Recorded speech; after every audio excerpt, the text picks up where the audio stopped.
Good morning, Raptor Freaks. Lexi Yachts here. It's Friday morning. Sorry, I'm 10 minutes late. I'm having serious internet issues these days with connectivity with my DNS servers. So I apologize. It's like a struggle. I'm doing all the troubleshooting everybody does, redoing the routers, redoing the computer, closing the account, like the connection, and then re-putting in my password. I'm doing all kinds of crazy stuff. I'm going into programming and putting in code. But it's not working. It's been that problem for 2 days now. But either way, let's get to business. I'm here, so I might as well make the best of it and let's get this done. We are reacting to the Raptors losing to the Golden State Warriors late last night in a game that was actually very competitive. And honestly, I'm going to say this right now. I'm very proud of the guys. Darko said the same thing. Going from a route against the Phoenix Suns where we lost by 40 to the game last night was really, really good because in some ways, listen, the Warriors are a playoff tested team that have some real playoff experienced guys like Jimmy Butler, Draymond Green, and Steph Curry. And well, they're rolling right now. They've been very, very hot since Jimmy Butler showed up, and he has really, really helped them get their good stuff back. And well, it's really good for Emmanuel Quickly, Scotty Barnes, Jakob Pertl, Oshai Abaji to play against a caliber of this team. We played a lot of different teams this year of different levels of excellence and execution. And some of them are not very good. And some of them have been recently. And this is not like those teams. This is a good team. This is a team that has a lot going for them in different ways and is coached very well and has good veteran leadership. So the test was there. Now the question was, would the Raptors fold up shop early and bench Scotty Barnes and Emmanuel Quickly at the end of the game and just roll over and let them beat us? Well, I thought they were going to do that, but they didn't. Darko's showing respect for Steve Kerr and his team by not putting in the end of the bench guys and the rookies to end the game, but leaving the starters out there to battle them toe to toe. And Scotty did a good job. Scotty had moments last night where he was truly the best player on the court and dominating. And that's what we want to see more and more. In some ways, the rookie that Scott would never come close to doing some of the stuff he did last night. And that's just showing where he's developing to at this point in his fourth year of his career. So, Scotty, I'm proud of you, man. You went in there, you went strong, and you took it to the lane. You took it to the basket. You did turnaround jumpers over Jimmy. You did all kinds of really fantastic stuff throughout the whole entire game. Very, very appreciative of Scotty Barnes. And, we'll do the stars of the game. We got all kinds of other stuff, the classic card, the Instagram stories, all the stuff we do on the channel. So let's check in with you guys in the chat first, and then we'll go and look at the box score and stuff like that. All right, Trevor's first in today. Let's see. Trevor's usually first in. Commissioner Fun, Trevor J. I was going to have a surprise for you guys this morning, but unfortunately, due to the technical difficulties, the surprise could not happen. So hopefully tomorrow I'll be able to do the surprise for you guys, and you guys will be very, very pleased about the surprise. So let's start with Trevor. He's saying, never expect anything in return from anyone. But the truth is, when we really love someone, we naturally expect a little care and love from them. There you go. I like that. Yeah, you know what? You can depend on people, but in some ways, some people are dependable and you can really depend on them regularly. But some people you shouldn't depend on, even if they tell you they should depend. You should trust them because they may be more talk than actually being able to do the job. And that's the thing right there. In some ways, I've worked in collaborative situations with people creatively, and they've let me down. There's been situations where I wanted to do projects with people, but they were too busy or not too busy. They just didn't come through with what they promised.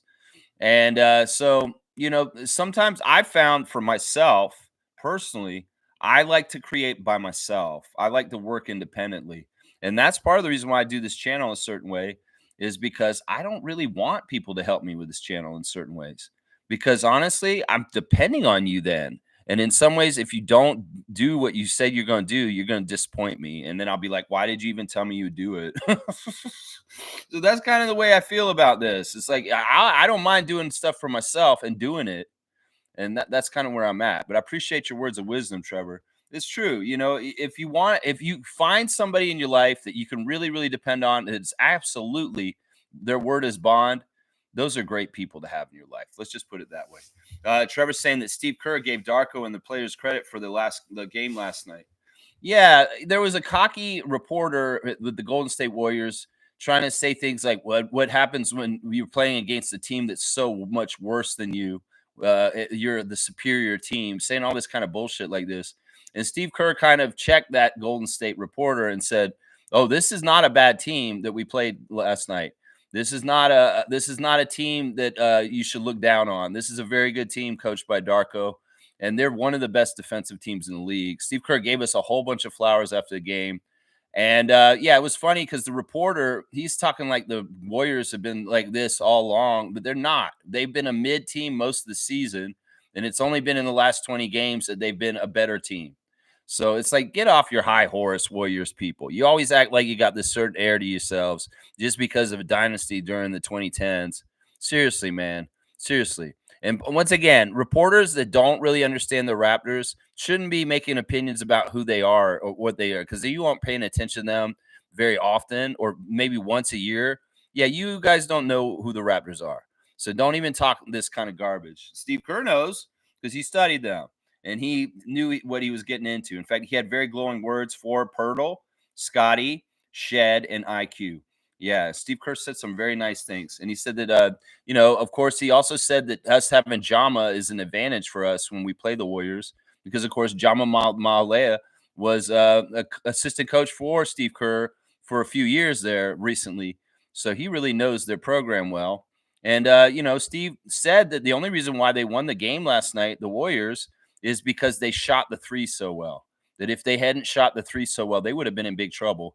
In fact, Steve Kerr said at halftime he was worried. He didn't like the feel of the game, and he was pretty worried that the Raptors were going to beat the Warriors. That's what he said. Yeah.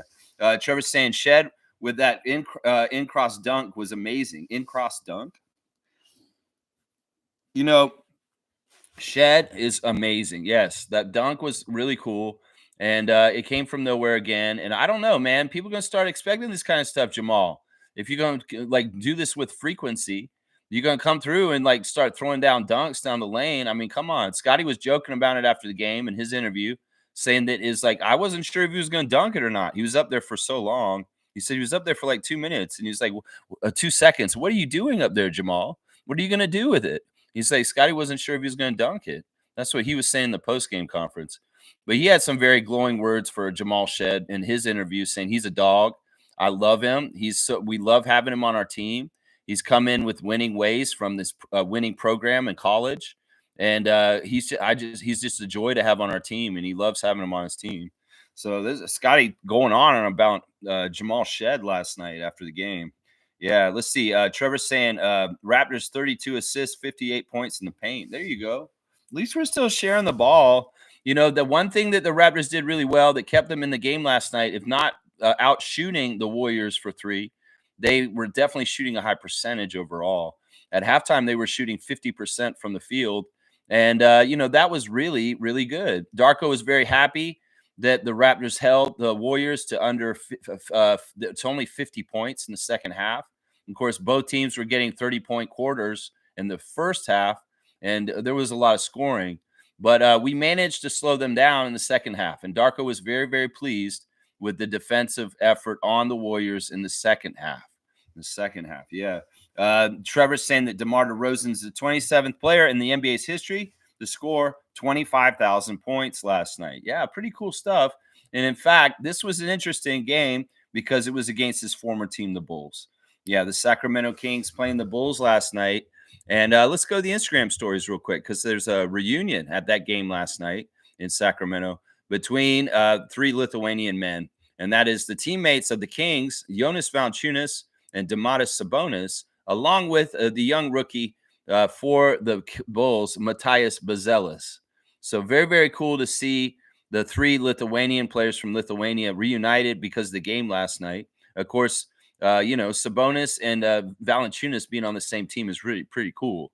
So Lithuania, there you go, represent. Scotty Barnes is back in Canada. You can tell because he's come back and taken a picture of his beautiful dog, Cardi, in the snow last night. And so, I was kind of hoping, we got a good thaw in the last couple of days that most of the snow would be gone for Scott and them coming back from Golden State last night. But apparently, we had a little bit of flurries last night also. But it's mostly gone, and the temperature is warmer. So hopefully the Raptors will feel that winter is over and spring is here, like the first day of spring yesterday, coming back from Golden State. But yeah, there's a nice picture of Cardi out in the snow with some snowflakes on Cardi's face. So cute. And there's Cardi sitting on a bench with Santa Claus. Pretty cool. Cute little pictures this guy's putting up as they got in last night, obviously. There's a picture of Cardi out on a nature trail. And Cardi here is like, okay, so it's Cardi's birthday. That's what's going on. Little one just turned 3 today, tried to get the dub. There you go. He wanted to get the dub for Cardi's birthday. So Scotty was trying to get the dub for Cardi against the Golden State Warriors. I like that.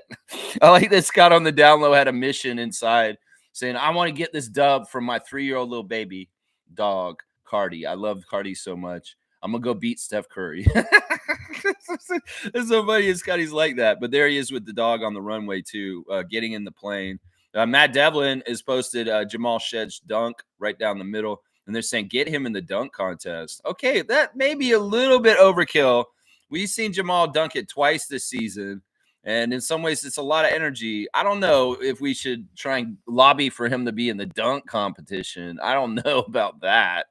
I mean, come on now. Jamison Battles posted the dunk on his Instagram. So Jamison Battles showing J Rook solidarity by giving Jamal some shine. There's Ulrich Shamshay putting the Jamal Shed dunk on there. Get him to the dunk contest is what everybody's saying here. Jay Nathan in the back talking to a friend from San Francisco, the Dons. And there he is with the Jamal Shed dunk. The most popular post for the Raptors this morning is the Jamal Shed throwdown. That's right. All the other guys are posting it. There's Jay Nathan posting one of his plays, though. Also, a play where he dumped it off to Jakob and he laid it up down the lane. That was a really nice play, actually. Jamal Shed putting on blast the Houston win in the first round of the NCAA tournament, 78-40. University of Houston winning their opening match in March Madness. Good stuff. And then he's also got, let's see, it's also got his dunk, but it's still of him in the air with it. It is really impressive because honestly, he jumped from far away and he had to kind of fly through the air to make this dunk. And because like the picture right here that he posted on his Instagram shows him not close to the rim at all. And he doesn't look like he's going to make it. He doesn't look like he's going to make it from this picture. You know, the dunks that he's done were two very different dunks. The one that happened earlier this season was like a putback dunk on top of people. And that was all about timing and power. This one was more about air and gliding and finesse because like the dude had an open lane to take off and he had to get up there and he kind of flew like Jordan a little bit there. He did. He kind of flew a little bit like Jordan, like SGA. And the other one was more like, wow, I'm just going to go up over some big people, people bigger than me, and I'm going to dunk it on their heads. Yeah. There was another dunk last night where it was pretty nasty. Scotty got Jonathan Kuminga late. Yeah, he got him late, and Chris went crazy. Chris Boucher went crazy after that dunk. You know, Chris may be sitting on the bench, and he may be an enigma, and everybody's wondering what the hell's going on with Chris, but he's still a full-fledged teammate, and he loves his team. Like, there was a play that Jakob did in the last game where I was like, Chris jumped off the bench, and he was celebrating so much for Yak, which I loved. And then when Scotty dunked it on Jonathan Kuminga's head in the fourth quarter, Chris is like walking around like and doing this at Jonathan. Afterwards, it was so funny. So, you know, Chris is having fun, even if he's not playing. You know, Jacoby has a picture of him and Brandon Ingram in practice for the Raptors before the game. That's pretty cool to see a picture of Jacoby with him. And then he's got a picture of Jamal up in the air about to dunk it. Holy crap, Maul? He's like, Maul? Huh? You know, that's pretty impressive. Siakam all over the place with his Pacers talking about his things and wearing his Fear of God sweatshirt, coming in the game, the black and white pictures, the color photos. Yeah, Siakam's got a feel. That's for sure. He's doing a PSA on peace, love, and happiness. There you go. Kelly Olynyk's got Mark Few's resume in the round of 64. Okay, he's putting on blast his old Gonzaga coach there, the old Gonzaga coach there. Let's see. Norman Powell's got Feastables from Mr. Beast. I don't know what's going on there. So he got a Feastable from him. I don't know what's going on there. Leo Routen's has joined the March Madness TSN crew, and there he is sitting at the desk with who is that? Is that I don't know that announcer guy, but Jack Armstrong's there. Hello, Jack and Leo reunited and talking about basketball on the panel for TSN and the March Madness. There's Jack Armstrong posting the exact same picture as Leo. Let's see. Disu's got some interesting pictures of him just out and about. Toronto Tempo president Teresa Resch has posted all the names of all the Canadian women playing in the NCAA March Madness on the women's side. Wow, that is quite the list right there. I see all the names and all the different schools they're on. RJ Barrett's got a Puma commercial on his Instagram stories right now, talking about I was going to sleep in, but then I got high. Is this like the Afro Man song? I was going to let that heal, but then I got high. Like, what is this, Afro Man? Except it's like he's saying he got high on exercise and working out and getting better. There you go. There's the Instagram stories this morning.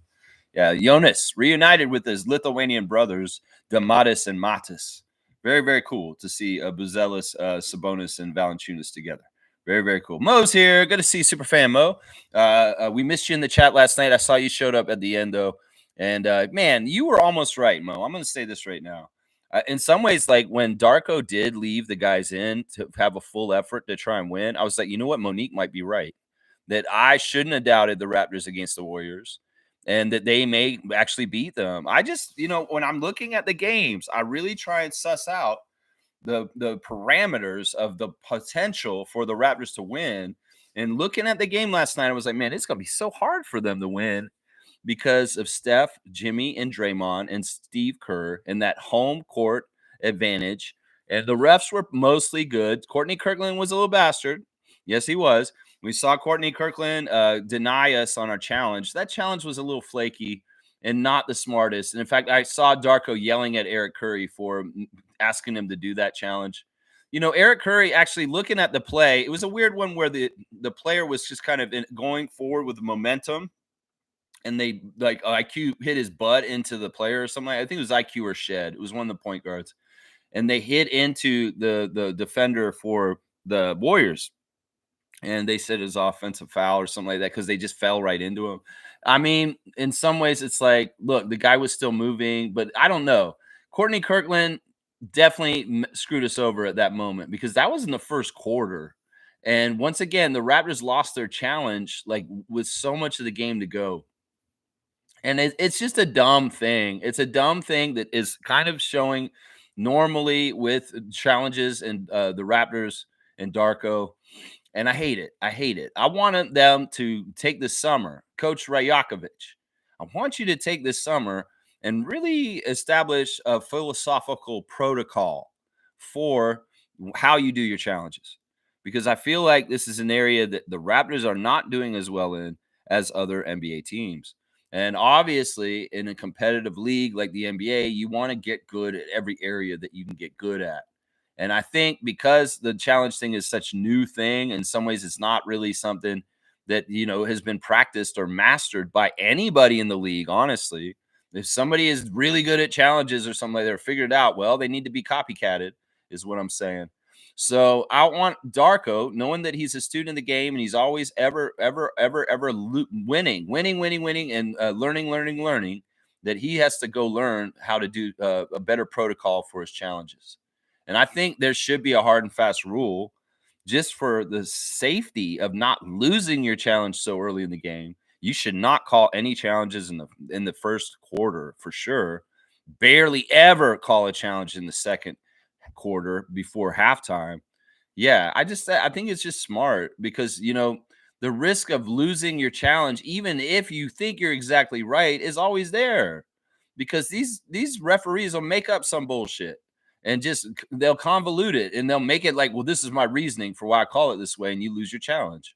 So just on the risk of that, because later, there are plays in the second half last night that they could have called a challenge and it would have been very helpful because the call was a little wonky and weird. And I'm just saying, there's going to have to be something figured out with this. Of course, Courtney Kirkland had a lot of joy in saying challenge unsuccessful. The Raptors have lost their ability to challenge in the game, and they also lost the timeout. Courtney Kirkland, he's so cold and calculating with his delivery when he's delivering bad news. So cold and calculated. That's right. That's right. All right, let's keep going. Mo's saying this. Good morning, Raptor Freak crew. Fuck the tanking stars of the fuck the tanking. And you know what? We didn't tank last night. That's the one thing. We put a full effort out there. We showed respect to Golden State and Steve Kerr, and we did not pull punches. We came at them full effect. Now, there was a little bit of a period in the beginning of the fourth quarter when we were playing those young kids, and they kind of coughed up more of a lead and made it harder for us to come back. I would say this: if we really wanted to go full out, you don't let Castleton or any of those guys play in the fourth quarter. You got to play like your main starters plus like maybe the best guys off your bench. Like in some ways, Chris Boucher, should have been playing in this game last night if you were going to go full out and try and win, like you guys seemed like you were trying to do. But that we did really respect the Warriors, and we did put our main team out there that was available. But I will say this: the Warriors were only missing Gary Payton II. That is the very best of the Warriors that we saw last night. That's the very best, other than Gary Payton II not being there. And the Raptors, we got to remember, we're missing 3 of their starters last night, really.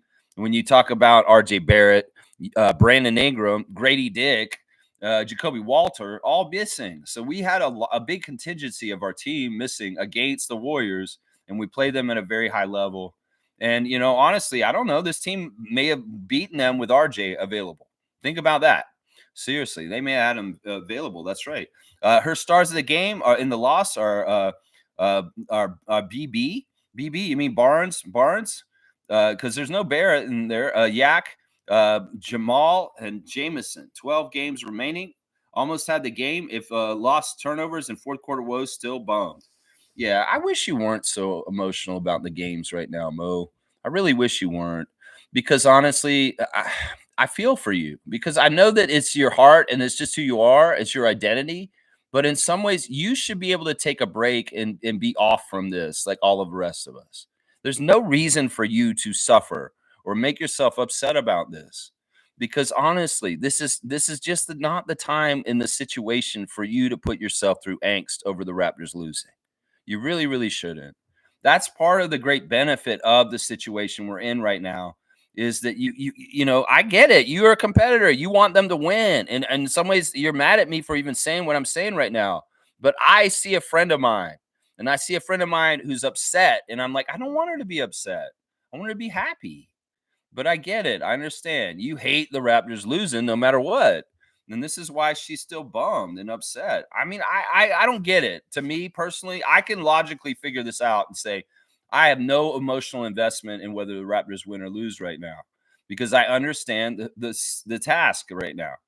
But I mean, I got to allow you the freedom to be yourself and be who you are, even if I feel bad for you, because I'm like, Mo, there's no reason for you to be upset. Seriously. But I'm not inside you. I don't know how you feel. And in some ways, it's perfectly valid for you to be upset if you want to be. So that's what I say right there. DK saying Spurs versus Raptors Sunday, 6 p.m. San Antonio Spurs. Yes. And this guy's going to that game. That's right. I'll be at that game. Probably be the last game I go to this season. And I haven't been to a game in a while, so it'll be nice to be back in the arena and be down there with the team, yelling my ass off, yelling defense like crazy, doing it like I always do. I don't care. In some ways, like I just said with Monique, well, she's going to get upset about the Raptors losing. Well, even if the Raptors are in a weird mode of the season, I'm going to go down there and be loud and do exactly what I do at every Raptors game I ever go to. And that's being loud on defense when the other team has the ball. That's right. That's right. San Antonio, let's go. No Victor, no De'Aaron Fox, though. So it'll be an interesting game. Fiercey's here. Good morning, fam, and happy Friday. We played well yesterday, despite the loss, and I'm okay with it as we put others on notice. Draymond giving props to Shed at the end of the game. Yeah, Draymond was interesting last night. I was watching him really closely because he didn't play against us when they came to Toronto, and we beat them here. And he is a little bit better on better behavior. Let's just put it that way. When I watch Draymond, I'm watching for dirty shit. I'm watching for dirty hits. I'm watching for dirty picks. I'm watching for excessive trash talking. There was a little bit of that. He got in Colin Castleton's ear for a second and kind of talked trash to him. I know what he was doing. He was doing a welcome to the league rookie moment. And Castleton and him got a little tussle down near the basket. And then Castleton had to go shoot free throws. And Draymond was talking shit to him, and Castleton said something back to him. It was pretty interesting. But yeah, Draymond was on a better behavior than what I've seen in the past. There wasn't a lot of dirty stuff. He was playing pretty well. He was offensively playing very well early. And yeah, he came around at the end of the game and had some very, very nice words for Jamal Shed. It looks like, there's a lot of respect between the Warriors and the Raptors. There's a lot of connections, whether it's us playing each other in the finals. It's also Jama. There's a lot of different connections there. And Steve Kerr is obviously somebody who's cool with Darko. And there's genuinely a lot of respect right there for sure. So yeah, it's an interesting thing. Fiercely saying he also said in his presser that Battle played well, although his statement annoyed me. We've been leading the league for years. Everyone plays hard against us. Draymond, relax. Oh, I didn't watch the Draymond interview. I probably couldn't stand to listen to it. But yeah, I mean, whatever. The guy's arrogant. The guy's overly important. I mean, Steve Kerr spent his whole entire pregame press conference kissing Draymond's ass, basically saying that he thinks he's the greatest defensive player ever in the history of the NBA, that he only is rivaled by Scottie Pippen, and that they're different types of defensive players. And Draymond's more physical and Scottie's more finesse. And he just thinks that Draymond is absolutely the defensive player of the year and he should be on the all defensive team, just saying all this kind of crap, totally kissing Draymond's ass. And in some ways, all while he was doing it, it made me think of you're the guy who has encouraged and facilitated the violence of Draymond Green over the years. And in some ways, it's your fault, Steve Kerr. You're the one who created this monster because obviously you kind of blow up his ego with this kind of shit and talking all this fluffy shit about Draymond Green, this, Draymond Green, that. So annoying, man. It's like they're talking about him with Scottie Pippen and Dennis Rodman as the three greatest defenders ever in the history of the NBA. And I'm like, what the man? Don't even bring my guy Dennis into this, Steve Kerr. I know he's your former teammate and you know Dennis really well, but I'm like, come on, man, don't put Draymond in the same sentence. And when they brought this up during the broadcast with Matt Devlin and Alvin Williams, Alvin said no comment when they brought up that Steve Kerr said that he thinks that Draymond's the best defender in the league, and Alvin said no comment. I was like, Alvin, you're a badass, man. He's exactly right when he says no comment. That's what I would say on that too. Yeah, totally. Reggie's here. Good to see Smooth. Pleased with the effort. Shed took another step, solidifying the point guard position. Knicks lose to the Hornets. Yeah. That's kind of cool that the Knicks lost again. They're crumbling and they're in a weird place. And with Thibodeau and Hart getting into it and different injuries with Brunson, yeah, the Knicks are not in a position right now that the Knicks Nation wants for going into the playoffs. They look like they're in a little bit of trouble right now coming into the playoffs. That's crazy. Yeah. Yeah, I was very happy with the development time for our top team last night because that's really what this game was. You're playing a high-level team that's hot and playing very well. And this is the other thing we have to say that's really awesome is that they've been blowing people out and kicking people's ass pretty badly right now, the Warriors, with Jimmy Butler on there.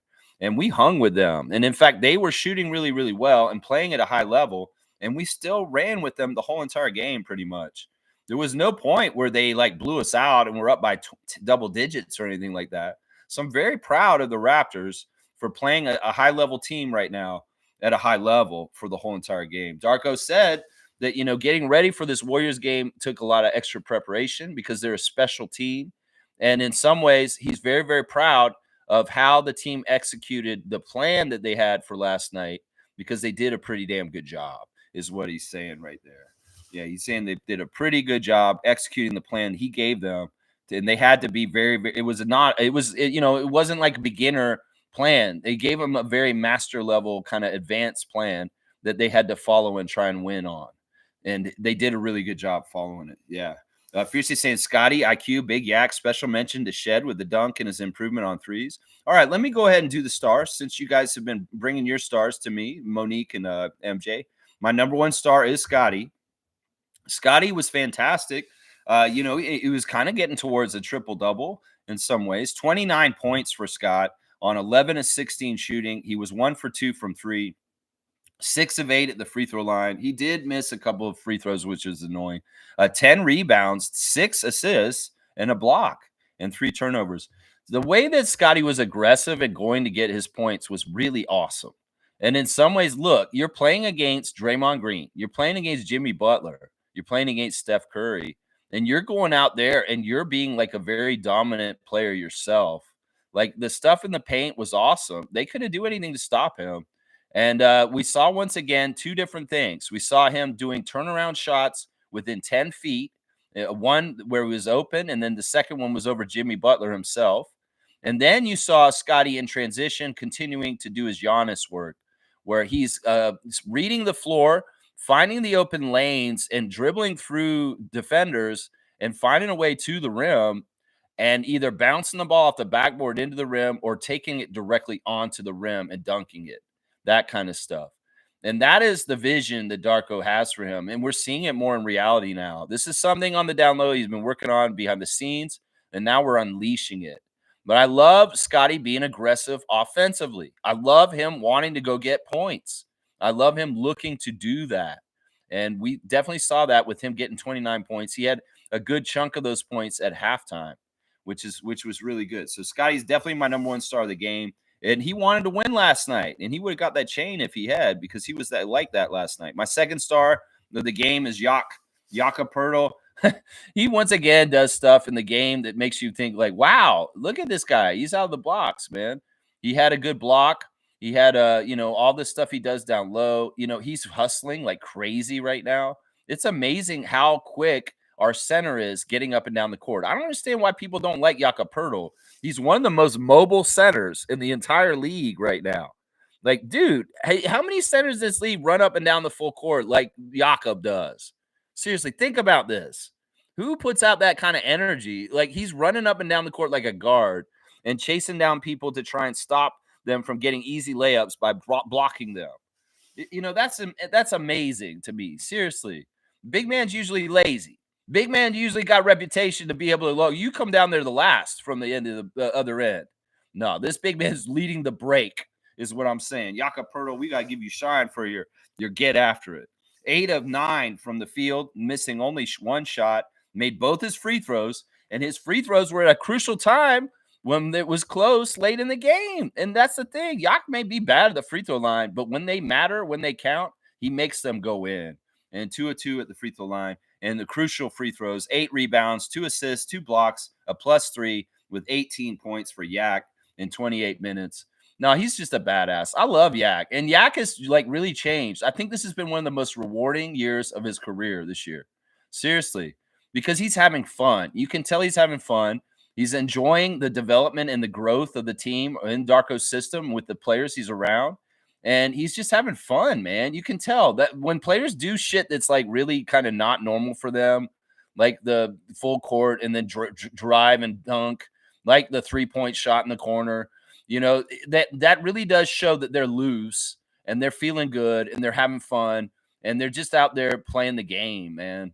And Yak's in that zone right now. I love it. I love it so much. My third star of the game is Jamal Shead. Jamal Shead, he had a big bank shot right at the end of the game that was going to keep us alive. It was like, holy shit. Jamal like hit this 3 right at the end of the game to get us close, even when it seemed like the game was over. Jamal hit like, oh, no, we're not over yet. We're going to make you guys play right up until the end and worry about whether you turn the ball over on your last possession, because we steal it, we put it in the basket, we win. And Jamal hitting that big 3 right at the end of the game is part of the reason why I gave him the third star, plus the dunk. Plus, his line is very, very ethical. 27 minutes for Jamal, 4 of 7 from the field, 2 of 3 from 3-point, made his only free throw, 4 rebounds, 6 assists, 1 steal. He did have 5 turnovers, though. And some of that is just, you're playing against a team that has a lot of savvy veterans. And, just playing against Steph Curry, in certain ways, you're going to get the ball turned over by you because, Jimmy Butler's out there causing deflections and being a shit disturber, trying to get the steals. Draymond's always a threat on certain ways on defense. And then you got Steph Curry, who's a masterful player at drawing fouls and getting to the line. He's also very good on defense in certain sneaky ways also. So it's a tough assignment for Jamal Shead. And, having 5 turnovers is the worst thing that he did, though. +6, though, with 11 points overall. So those are my 3 stars of the game for the game. I'll give an honorable mention to IQ. who was not bad, 8 of 17 from the field, 3 of 7 from three, 2 of 3 at the free throw line, 4 rebounds, 8 assists, 3 steals, 5 turnovers also for Emmanuel, though. 21 points with a -2. Yeah, Emmanuel wasn't bad, but I felt like I wanted to give Shed the third star over Quickly. Quickly was actually very fun in certain ways last night. He was very, very fun. And man, I love the talent of Quickly.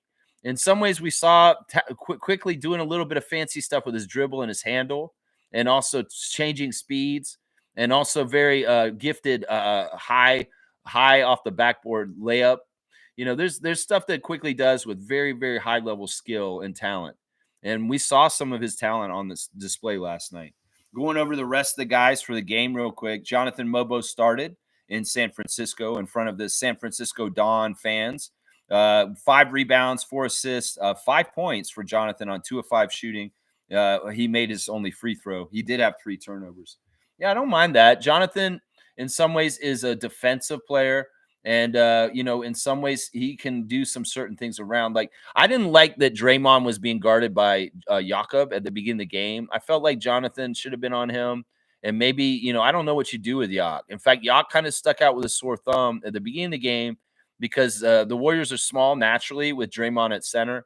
And Yak was not, if you're not going to utilize him to just like bludgeon the other team over the head with the biggest player on the court, you might as well just bench him, because he's a liability on defense speed wise, and in some of the ways with the switching, especially with Green hitting threes early in the game, drawing Yak out of the paint.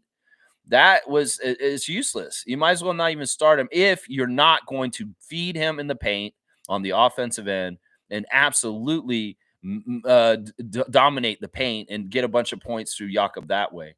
There was a later stint in the game where Yak played where they did try and do that, and they were way more effective at doing it. But at the beginning of the game, they didn't go to him, and Yak was a liability for the Raptors at the beginning of the game with the Warriors' small lineup. And that's too bad. That's just something that's going to happen sometimes, Agbaji started the game, which I was very happy about. Agbaji is a scrappy player. He's a very physical player. He took a nice hit to the side. It looks like he might have gotten hurt in the game last night on the down low. We'll see. Hopefully he's not on the injury list or anything like that. But 26 minutes for Oshai, 4 of 6 from the field, 1 of 3 from 3, 5 rebounds, 1 assist, 1 block, 2 turnovers. He did foul out. I don't know if you guys noticed that. Agbaji did foul out at the end of the game. 9 points with a -11. Yeah, Agbaji's just a top-level defender, and he's a money three-point shooter for the most part. And, I'm really happy with Agbaji this year. At the beginning of the year, in some ways, we were saying, Ochai Agbaji is somebody that we could see some potential with, but I'm not sure what's going to happen with him. Well, I'm amazed at how much Ochai has shown when he's been healthy this year, just how badass he's been, and he's been a true starter. When he starts, he's not like a weak link in the starting lineup. He's a very good level player that can be a starter, but he's also great off the bench in different ways also. Jamison Battle had a pretty good game. He was making a lot of threes for us that were important at different times. And I like that he was like kind of dialed in, as much as Brandon Pods and Steph Curry and different people on the Warriors are going to be 3-point threats. Well, we need weapons on our side like Battle coming the other way and being very adept at hitting threes. And 5 for 12 for Jamison, 4 of 10 from 3, 2 rebounds, 2 assists, 1 steal, 1 turnover, 14 points for Jamison. In some ways, I would want to see him make more. The first time we played these teams, the Warriors and the Suns in Toronto, we beat both of them. And part of it was that the way that those teams play are very conducive for players like Battle and Grady to go off because there's floor spacing. And they get a little bit more room to get the trigger shot, to get their quick shot off before the defense collapse on them. So in some ways, Jamison was set up to have a good game last night, partly because of the way the Warriors are. And, if Grady had been healthy out there, he probably would have had a huge game too, honestly.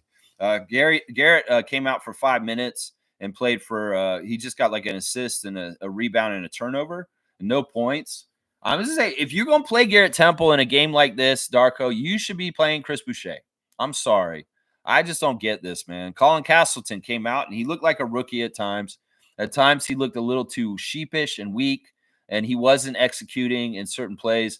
he'd get the ball close to the basket and he'd fumble it and he wouldn't make it. There's all kinds of different reasons for that. Some of it's the presence of Draymond. Some of it is Jimmy Butler, but also some of it is the guy's just not experienced. And, he was going to toe with Post, that kid, Quentin Post. And in some ways, I wanted to see him win that matchup, but he didn't. Quentin Post killed it from outside on the three. And then even down low, Quentin was able to kind of stop Castleton from doing some of the stuff he's been able to do down low with some of his offense. So, yeah, Castleton had a tough game last night. 2 for 4 from the field, 3 of 4 at the free throw line, 3 rebounds, 2 assists, 2 steals, 1 turnover, 7 points for Colin. In some ways, it's just the learning curve of being a young player. And also, I really do feel like he needs to hit the weight room. If he's going to be around the Raptors program next year, that man's going to have to bulk up. That's all I got to say right there. Yeah, A.J. Lawson came out for 10 minutes and got a goose egg also, just like Garrett. He only took 2 shots and missed both of them. 2 rebounds and a foul, basically, for A.J. In some ways, I'd like to see A.J. play a little bit more, partly because he's such a defensive presence and he can really, really kind of screw things up for other teams. I think that really is the best thing about him. If he doesn't hardly shoot at all and he just is a very frenetic, crazy whirl of defensive energy, that is useful. I'm telling you, A.J. Lawson's very useful for that. Jamal Shed, we already did. Yeah, DMP for O-Rob last night, which was interesting.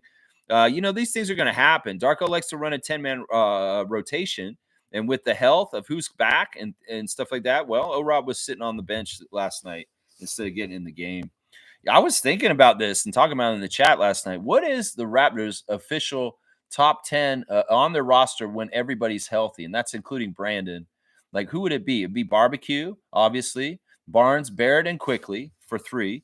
Jakob, Brandon Ingram. So there's 5 right there. Grady Dick is obviously going to be a part of the rotation next year. Jacoby Walter, probably. Jamal Shed, for sure. But who would be the other 2 people? I want to see. What do you guys think? You go ahead and put in who are the other 2 in the rotation for the Raptors next year that you think should be in the rotation in the top 10 of the Raptors when we're fully healthy for next year. Who do you think are the most useful 2 players out of over those 8 that I just named that should be playing for the Raptors? It may be that you're thinking about positional need because, like, okay, you've got your center. You need your backup center maybe in that lineup because you got Jacoby, Grady, and, Oshai. He should be number 9, right? So maybe you're only picking 1 player because Abaji should be in that 10-man rotation too. I'm sorry. He's good like that. So who's the one other player that's left over that you put in that 10-man rotation when the Raptors are fully healthy? Of course, it could be a wild card on any given night. Could be Battle, could be Mobo, could be Boucher, could be Orlando Robinson, could be Castleton. I don't know. A.J. Lawson.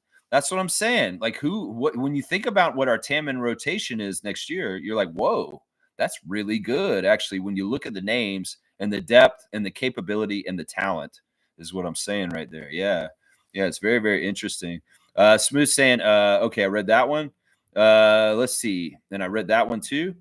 Reggie saying, guess the PJ Tucker experience is about to be put on ice. Well, it's 10 days up. That's about it. Is 10 days up. Did the man even come into the game? Fiercely saying, Knicks Nation is in shambles. They just lost to Charlotte and the Spurs without Wemby and Fox. PJ and DeLon got garbage minutes versus Spurs and DMP yesterday. I'm sad for DeLon. Don't care about PJ. That's right. DeLon Wright ended up on the Knicks, didn't he? Well, in some ways, I'm happy for him because he's reunited with OG. I mean, those guys are really close. DeLon Wright and OG Anunoby being original bench mob. Well, OG's not really bench mob, but he was in the bench mob era. But DeLon has a very close friendship with him. I forgot that he was there too. And of course, Precious is still there also. But yeah, I mean, whatever. The Knicks misery, whatever, man. Whatever. It's Knicks Nation. It's James Dolan. Come on now. We know what's going on there. Smooth saying Warriors look really good, man. I honestly think it's either them or OKC repping the West in the finals. I do have to give credit that the addition of Jimmy Butler is something. You know what it is? Jimmy is a certain kind of player himself, like all onto himself. He is a big part of the reason why Miami Heat got to any kind of finals in the last 5 years. And adding it to the already like Steph and Draymond there. Now, Steph and Draymond, since Clay left, is kind of stagnated, and they really are kind of showing old, like feeling old. Like they're old, they're old.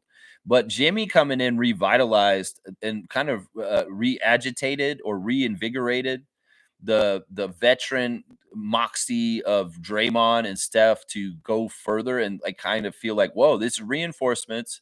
This guy has the stuff we have, and we're remembering the stuff that we have more so partly because of that. Like I could tell on the court, Jimmy and Draymond are birds of a feather. And when they're communicating on the court, it's very effective, high level, and very much like they have the same values and the same kind of stuff to try and win games. And that's part of what makes them so dangerous and scary. You know, the things for the Warriors that are going to be important for them to get far in the playoffs are that they're going to have to figure out size better. I'm sorry. This post guy is a good new player for them, and he's going to be very helpful because, you know, you got to think about people like Zubac. You got to think about people like Jokic. You got to think about people that are big on the other teams. And the Warriors, one of their biggest Achilles heels these years have been they're not that big of a team.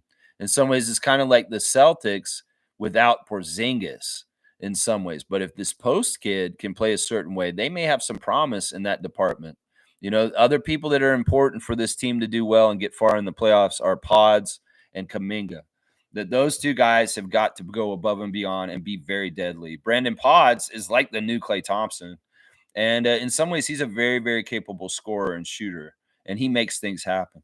Now, Kaminga is interesting because, you know, with Jimmy coming, he's kind of taken a back seat to Jimmy Butler all of a sudden. But he showed that last night off the bench, Jonathan Kaminga can be very effective scorer and contributing to helping the Warriors. So I don't know. They're getting the right balance. In some ways, Steve Kerr's got to figure out exactly the groups and how he wants to do things in certain ways and trying different things. And in some ways, with Steph getting hurt in the game last night, that was actually maybe a blessing in disguise in some ways to see how his team would react without Curry out there to close a game in a tight game against a team that's playing very pressurized defense. So you know what? I was impressed with them last night too. I feel like they played very well. And we got to remember Steve Kerr. We got to remember the Warriors are the Warriors, but I still don't think they have a chance to get the finals. Won't go that far, but maybe they'll get the Western Conference Finals and they'll lose there to Oklahoma City. Yeah, that's what I could see there. Yeah. Fiercey saying at Reggie, don't sleep on Houston. They're also very good, but I root for OKC. Hoping Curry is okay, by the way. Steve Kerr gave props to Darko Jama in our defense. Hello, Pat Delaney. Yeah, apparently Curry wanted to come back and play. They wouldn't let him, though. They wanted to take precaution. But he went to the back. He got his pelvis bone was bruised. He hit really hard. It looked really bad. It was kind of like he got sandwiched between Castleton and the other Raptor there, Mobo. And he kind of just fell to the floor in an awkward way on his back. And it looked like it really hurt. It sounded bad, too. There were a few players that hit the floor hard last night in the middle of the game that I was worried about. That was that Steph Curry one. There was a Baji hit the floor at one point really hard, and it sounded really bad. And even, you know, different people like Jamal Shed, different people hit the floor.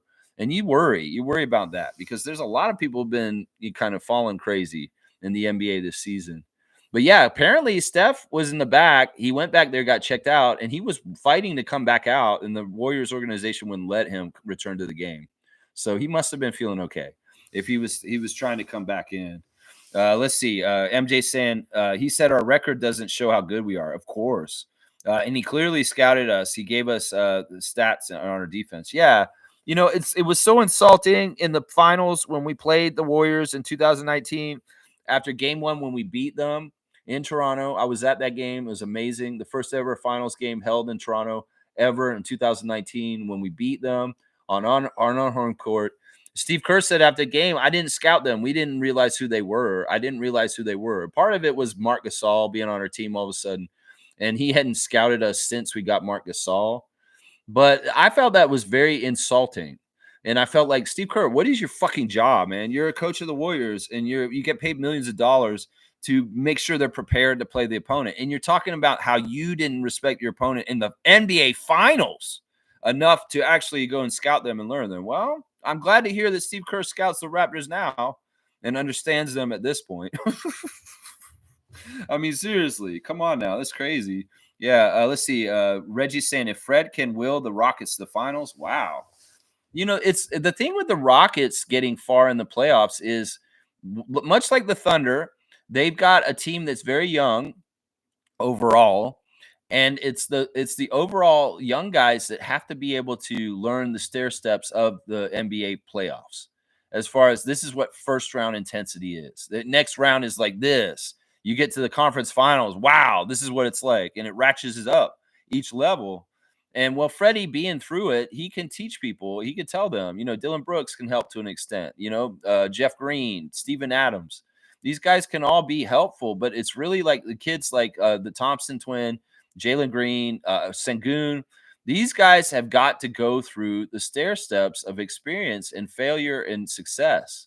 And not every team's gonna be like the Raptors and get to the finals and win the championship the first time they get to the finals. It's just not normal. It's not normal at all. We were awesome for doing it. And that's the thing. The in some ways the Thunder are ahead because they've gone through a failure of last year and a failure before that. And the Rockets are just kind of showing up on the playoff picture in the last couple of years. And well, they've got to go through that rigmarole, the escalator of going to the level that they get to in the playoffs, and then boom, well, they didn't make it to all the end and get the championship. Well, that's the learning process of the stair steps of getting to the top. So in some ways, I'll say the youth of the Rockets overall may hinder them, but who knows? Maybe Fred can will them to the finals. Yeah, that'd be awesome. Trevor's saying Scotty's post-game interview, it said Shed is a dog and he played like a vet. Yeah. Yeah. It's Patrick Beverly. We got dogs here. We got dogs. And yeah, Scotty was awesome. Scotty, listen, all the pictures of Scott before the game and the workouts and the shooting around and the one-on-ones, him and RJ, he's smiling so big right now. Scotty is living his best life, man. And there's no faking genuine jubilation and happiness. And Scotty's in a really good place right now. You can tell he's just really, really living his best life. And he's very, very, very like just in a happy place. I love seeing it for him. Yeah. Yeah. Let's see. Smooth saying maybe get a new provider, Lex. I don't know. I upgraded the internet last fall and it's really good. It's on 5G. It's just in the last couple of days, the DNS server has not been responding regularly. And I'll do all the different troubleshooting things, and then it comes around and it's not working again the next morning. I don't know. It's okay right now. Fingers crossed. Let's keep it going. It worked yesterday during the stream, thank God. But all day yesterday, I had no internet, like for like 10 hours. And thank God it came back on so I could watch the Warriors later. Yeah, because it was in some ways it was all screwed up and crazy. But I'm hitting my marks on what's important, like the stream and watching the Raptors games at least. There is a Raptors 905 game tonight, guys. One of their last 4 games is tonight against the Motor City Cruise. And let's go look at the refs real quick, guys. We got the referees for our Motor City Cruise Raptors 905 game at 7:30. Ian McClenny is the crew chief, number 59. Josh Reed will be the referee, number 28. And Ashley Birch is the umpire, number 16. And Motor City Cruise, of course, their team is such. They've got Jack Golicki, Trey Hannibal, Malik Hall, Dennis Jenkins, Bobby Clintman, of course, the draft pick from last year, Reginald Casanal. Yeah, that's the big Samoan guy. He's tough, man. He's a mean guy. Cameron Martin, Sam Peake, Tommy Rutherford, Tolu Smith, who's a very, very imposing big player, John Ukamado and Jordan Wright. And of course, the star of their team is Ron Harper Jr.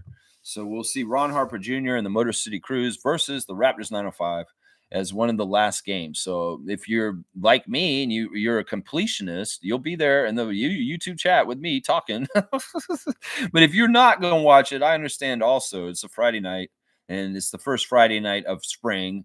And everybody might have plans for their Friday night, then watching the 905 who are eliminated from the playoffs and on YouTube. But I will be there, just so y'all know. I will be there.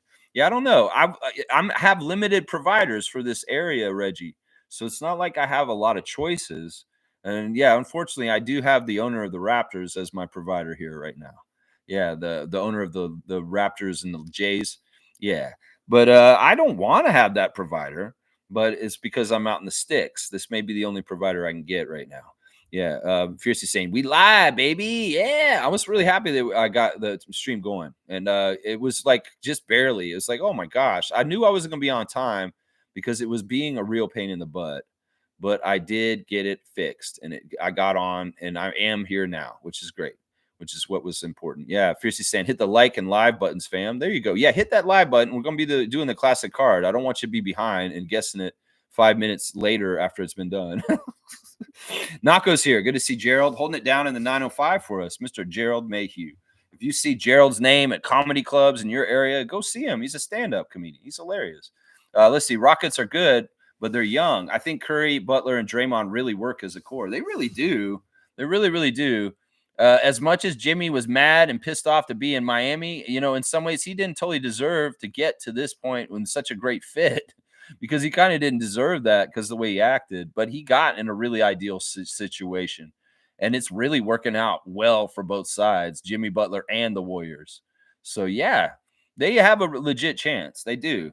But a lot of it's going to, once again, the thing with the Warriors, though, they do have a lot of young players that they play too, and they could screw them up.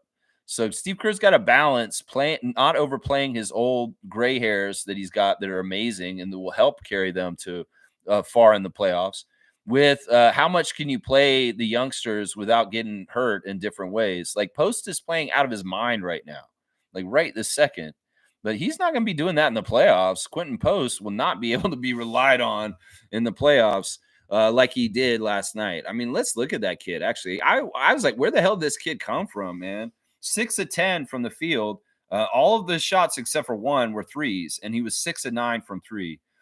2 rebounds, 1 steal, 1 block, 18 points for Quentin Post in 22 minutes of +5. Yeah, they had a couple players that were really good from three, and him and Draymond were the two main ones. Brandon Pod's got 3 threes also. Yeah, Draymond with 21 points on 7 of 18 shooting, 5 of 14 from three.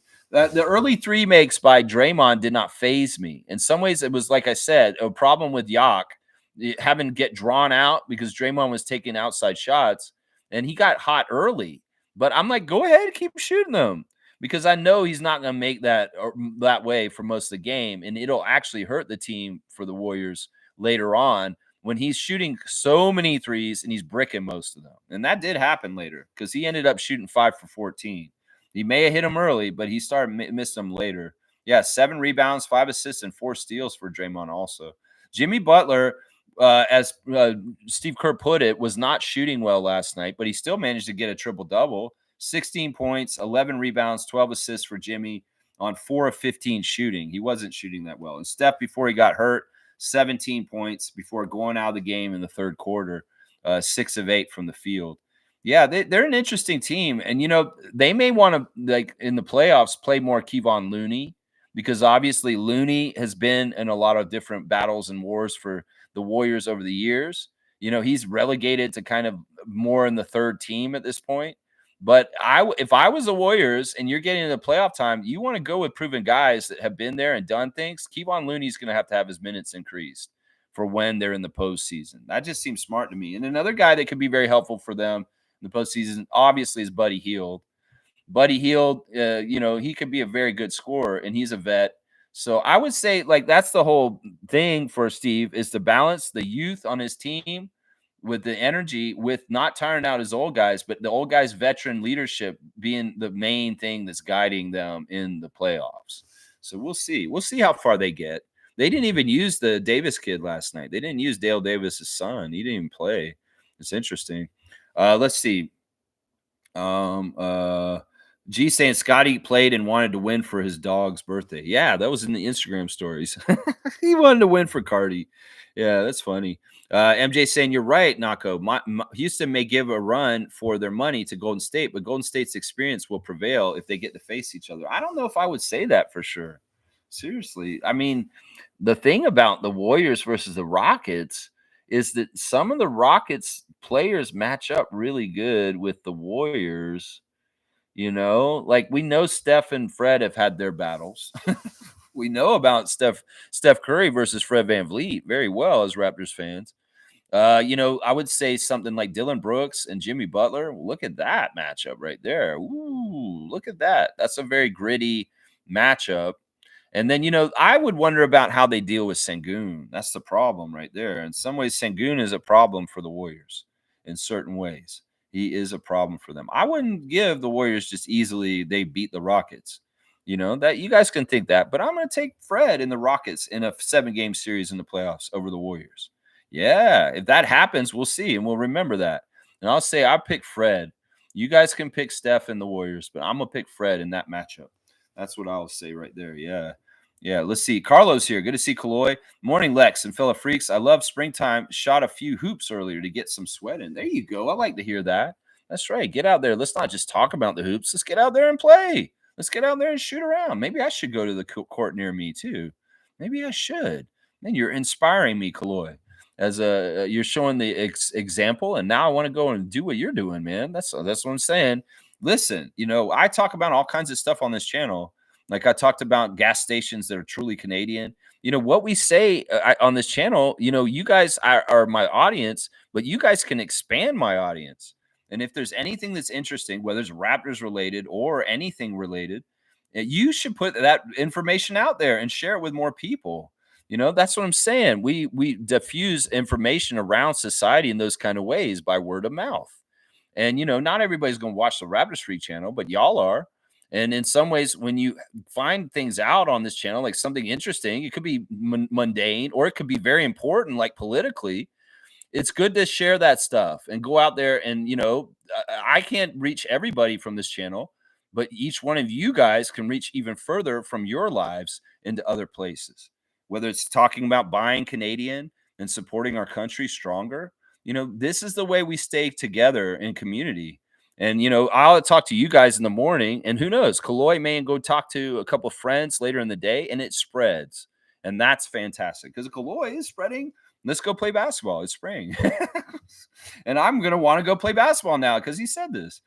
G saying, I thought the Warriors didn't look that good, but can see how they will give teams a hard time come playoffs. We were missing many key players and kept it close. Yes, that's an important thing to keep key. And like Darko said after the game, we were playing against a team we haven't really seen recently. A team that's high level with high level, very veteran players that have won and done very good things. And in some ways, we've been playing younger teams mostly that are at the bottom of the standings and that are not totally the best teams. And this was a high level team last night that we played. And G's point about people missing is very valid, considering we had a good list of DMPs from players that were not available. And the only person missing for them was Gary Payton II. I'm going to say that again. That was pretty much the Warriors' best that was out there last night. And we handled it pretty good. So you can extrapolate and add Grady Dick, Brandon Ingram, Jacoby Walter, RJ Barrett to the lineup, and you can see where the Raptors might be kicking the Warriors' ass if we are fully healthy. Yeah, you can see where that would be like that. Nako saying, I don't expect Draymond to shoot that well. I don't either. There was putting some stats out saying this was like the most points he scored in a quarter, a half, like the third most points ever in his career was last night. He doesn't usually score that many points or look to score that many points because he's not trying to. But I guess he wanted to score against us last night, I guess. Kaz, good morning to you. Good morning to you, sir. Nako saying there was some two-man plays with Mobo and Scotty I really like. Yeah, that's a natural chemistry that's been worked on for a decade or so, at least. At least. Yes, in some ways it's funny because, once again, Scotty with Jonathan on the court is the shorthand. And Scotty does not like what Jonathan's doing. He can tell Jonathan very quickly and not even using full words. And Jonathan will understand what he wants, and he'll go do it. And there are moments that are like that where you see Scotty directing the team out there, and Jonathan is one of the people that he has to direct. And yeah, Scotty's doing so awesome, like with communication and being a leader and keeping guys organized. He's doing so good at this. He doesn't like let down on that. He really keeps it going all the time, the right way, the right way. Reggie's saying, you're right about Mobo, Lex. I said he was like the 10th man but after watching him yesterday, he's more like a 12th to 15th man guy now. He needs to put in work. Otherwise, he'll go the way of Flynn. You know, I would say this. I mean, he's got the right building blocks and the kind of things around him that he's going to be okay. It's just that he's got to tighten up in certain ways. And, you know, he's learning. In some ways, we got to remember he's a rookie and he came from a Division II school. He's not from a Division I school. And there is certain learning curves and things that he's had to learn. But also, I would say that he's had some of the hardest assignments too as one of the rookies. Because, Jameson, he's just got to kind of float around and make threes. He's going in there getting more physical with rebounding and block shots and stuff and defense. But in some ways, that's kind of his job. Jamal has a very tough job too, but he's been flourishing and doing so well. He makes it look easy. Jacoby Walter, he had to ease into the season, kind of like from injuries, but he flourished and played really well in his spots by being very methodical and very deliberate and very clean with his play. But Jonathan, he's had assignments like you have to guard Kevin Durant. You have to guard Draymond Green. You have to guard these people. And in some ways, that learning curve and that stuff is really hard. So I don't know. In some ways, I get what you're saying, but I think what Gerald's saying next is right. Mobo's defense is way better than Flynn's.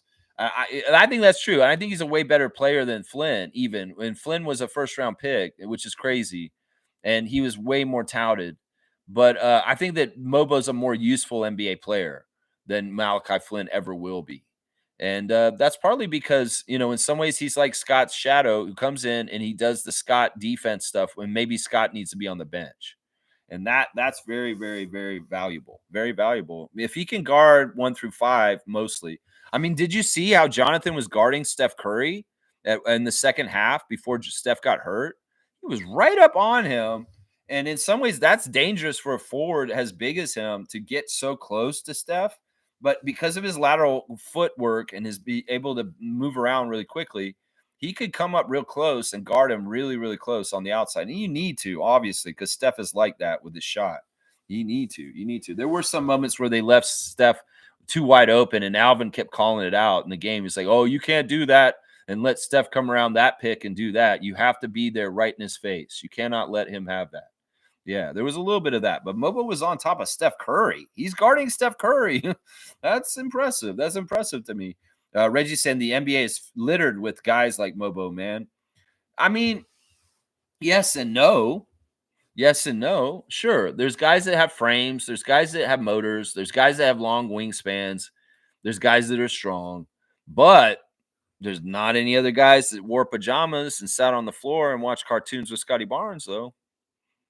And that's what makes him unique in some ways. And some people say, well, Lex, what did you just say? He's only on the team because he's Scotty's friend. No, because he's a guy that can play in the league. He's obviously got an NBA body. He's obviously got an aptitude and a drive in him that wants to be in the NBA. But we got to understand the unique thing is that he is Scotty's best friend, that he has known Scotty since the 4th grade, that there is a certain level of happiness that Scott gets from Jonathan being on the team. And that in that self right there is unique. There's no other player in the league that will give that feeling to Scott like Mobo, because Mobo's that guy. That was my counterpoint to that. So, you're saying not undervaluing him, simply stating that if he wants to hold on to his spot, he has to work. Can't get by on being Scotty's best friend. I agree with this. Yeah. He can't just get on. He got his foot in the door partly because of that, but he has to do the work and continue to progress as a player. And I think he will. Jonathan's a very smart guy. He is so intelligent. And he understands that this is not easy, and he understands that this is something that he has to continue. He doesn't just arrive at the finish line. He's like, "Oh, I did it. Woo, I got my bag. I'm in the NBA." Some players are like that, but not Jonathan. And we're going to see that this summer. Who knows what he's going to look like next year in training camp? There may be some offensive developments that make him even more attractive to being on our team all of a sudden. Like maybe the 3-point shots are a lot better next year. Who knows? Who knows? But I agree with you. I'll agree with this, Reggie. It's like he has to work to hold his spot, and he can't just say, "I'm Scotty's friend. I'm just here." Yeah, he can't be a Thonis. Right? He can't Thonsis. He can't be a Giannis's brother. Yeah. Kaloy saying last night's game showed the promise of IQ and Scotty and the rest of the starters. Yeah. Once again, I really love the chemistry in particular last night between IQ and Jakob. There were a couple of shaky plays between them where the ball wasn't totally clean to Yak, but Yak inexplicably caught that ball that IQ threw to him in the lane and he finished it. And some of this stuff was very close, and it showed the really great hands of the Austrian player as far as being able to catch a very difficult catch and still convert and finish the layup in a very limited window of time where he's moving his body with momentum and still able to lay it in. Like there were 2 plays in particular where IQ set him up, and it wasn't the most clean, and it wasn't totally silver platter, but but Jakob made up for the little bit of it not being totally clean, and by still executing and making it happen. That stuff is amazing, and there definitely is a special chemistry between our point guard and our center. There definitely is.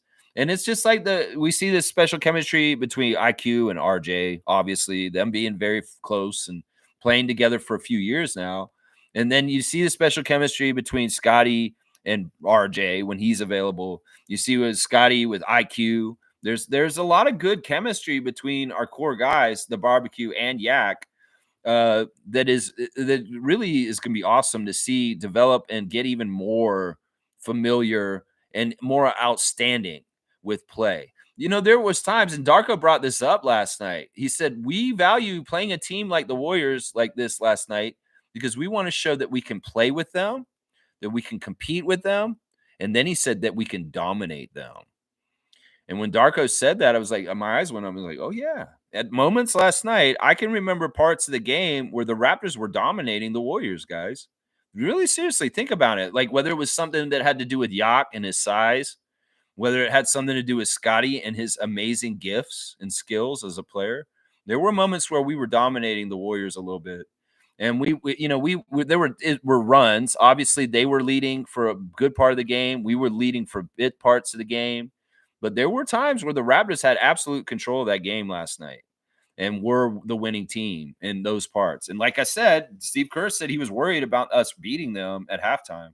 He said that he had a bad feeling about the game and that he thought the Raptors were going to beat the Warriors last night. Yeah, it's crazy.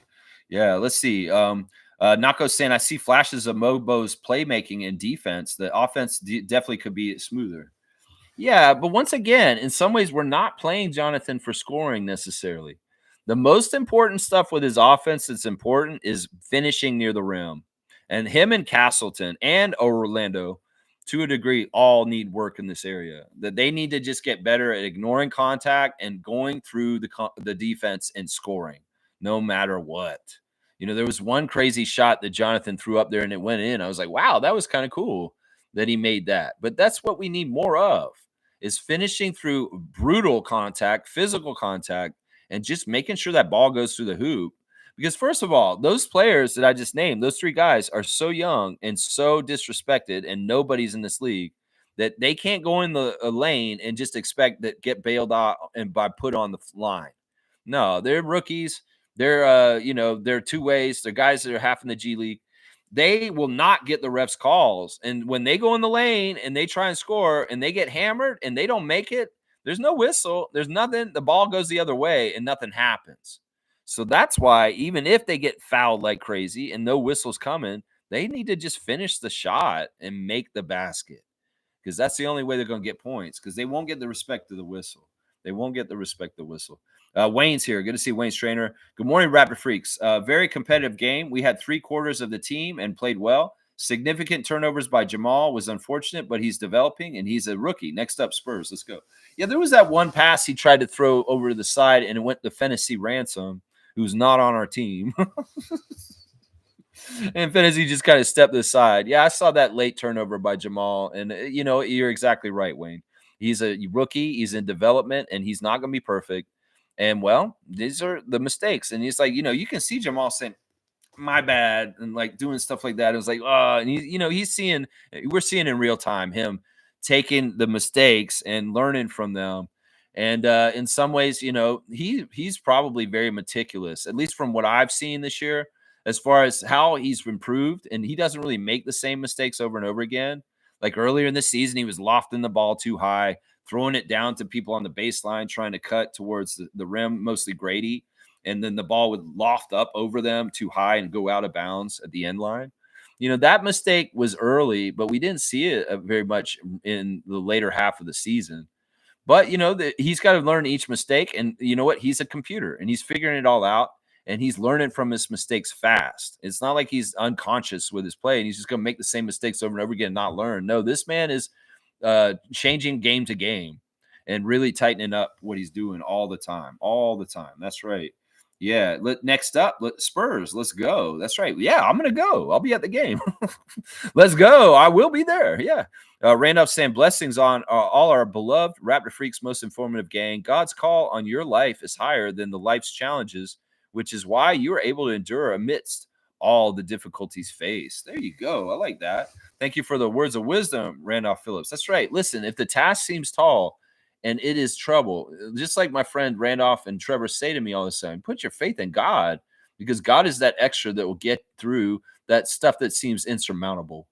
So have faith that whatever the task is, that you're ready for it and you're going to get through it. And if you don't think you'll totally get yourself through it, put the rest of it in God, and God will hold your hand through the rest of it. There you go. I love that, man. I love that so much. Blessings to Phillips family and all the Raptor Freak families. That's right. Very close game, DK.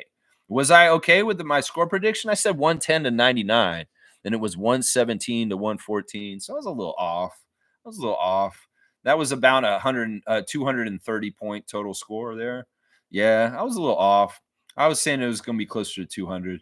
So I apologize, betters and Bet Rivers and MGM Grand people. Sorry, I screwed up your parlay, bro. Sorry, man. Sorry. MJ saying Mobo started off the season hotter and seemed to master his fundamentals better. Definitely will need to work in the offseason. Yeah, I mean, these guys, they get hit rookie walls. Jonathan's had injury issues at different times this season, and he has had different parts of the season where he's looked better at different times. I feel like he did have a better start at the beginning of the year. Someone was just so fresh, and just like he was such a wild card, and we're getting to know his player build and profile, and we're like really impressed with it. And now, in some ways, like as the season's gone on, his development and progress isn't as apparent as somebody as like Shed or Walter. And that's part of the thing here. In some ways, we may feel like he's been spinning his wheels a little bit, maybe not getting as far with his progress. But I bet you on the down low, he's gotten a lot further than we can actually discern. It's really kind of some of the stuff you see with the progress for players is not necessarily on the court. It's stuff that's seen in practice or stuff that just the coaches and the rest of the team see. So I feel like Jonathan's progressed, but in some ways you could see maybe he's like not that far from where he was at the beginning of the year as much as Shed or Walter, but I bet you there's stuff that Jonathan has done that he's improved way, way more since the beginning of the year, that he's worked really hard on. It just may not be as easily detected is what I would say. It's like little subtle things like positioning on defense or when to come and rush people to come with the double, different things like that. That's all knowledge and things that he has to work on. But that's not the flashiest stuff or the stuff that you're going to be like, oh, wow, I see that Jonathan's done this now different. It's sometimes very hard to like kind of discern or point out or see because it's very like specific.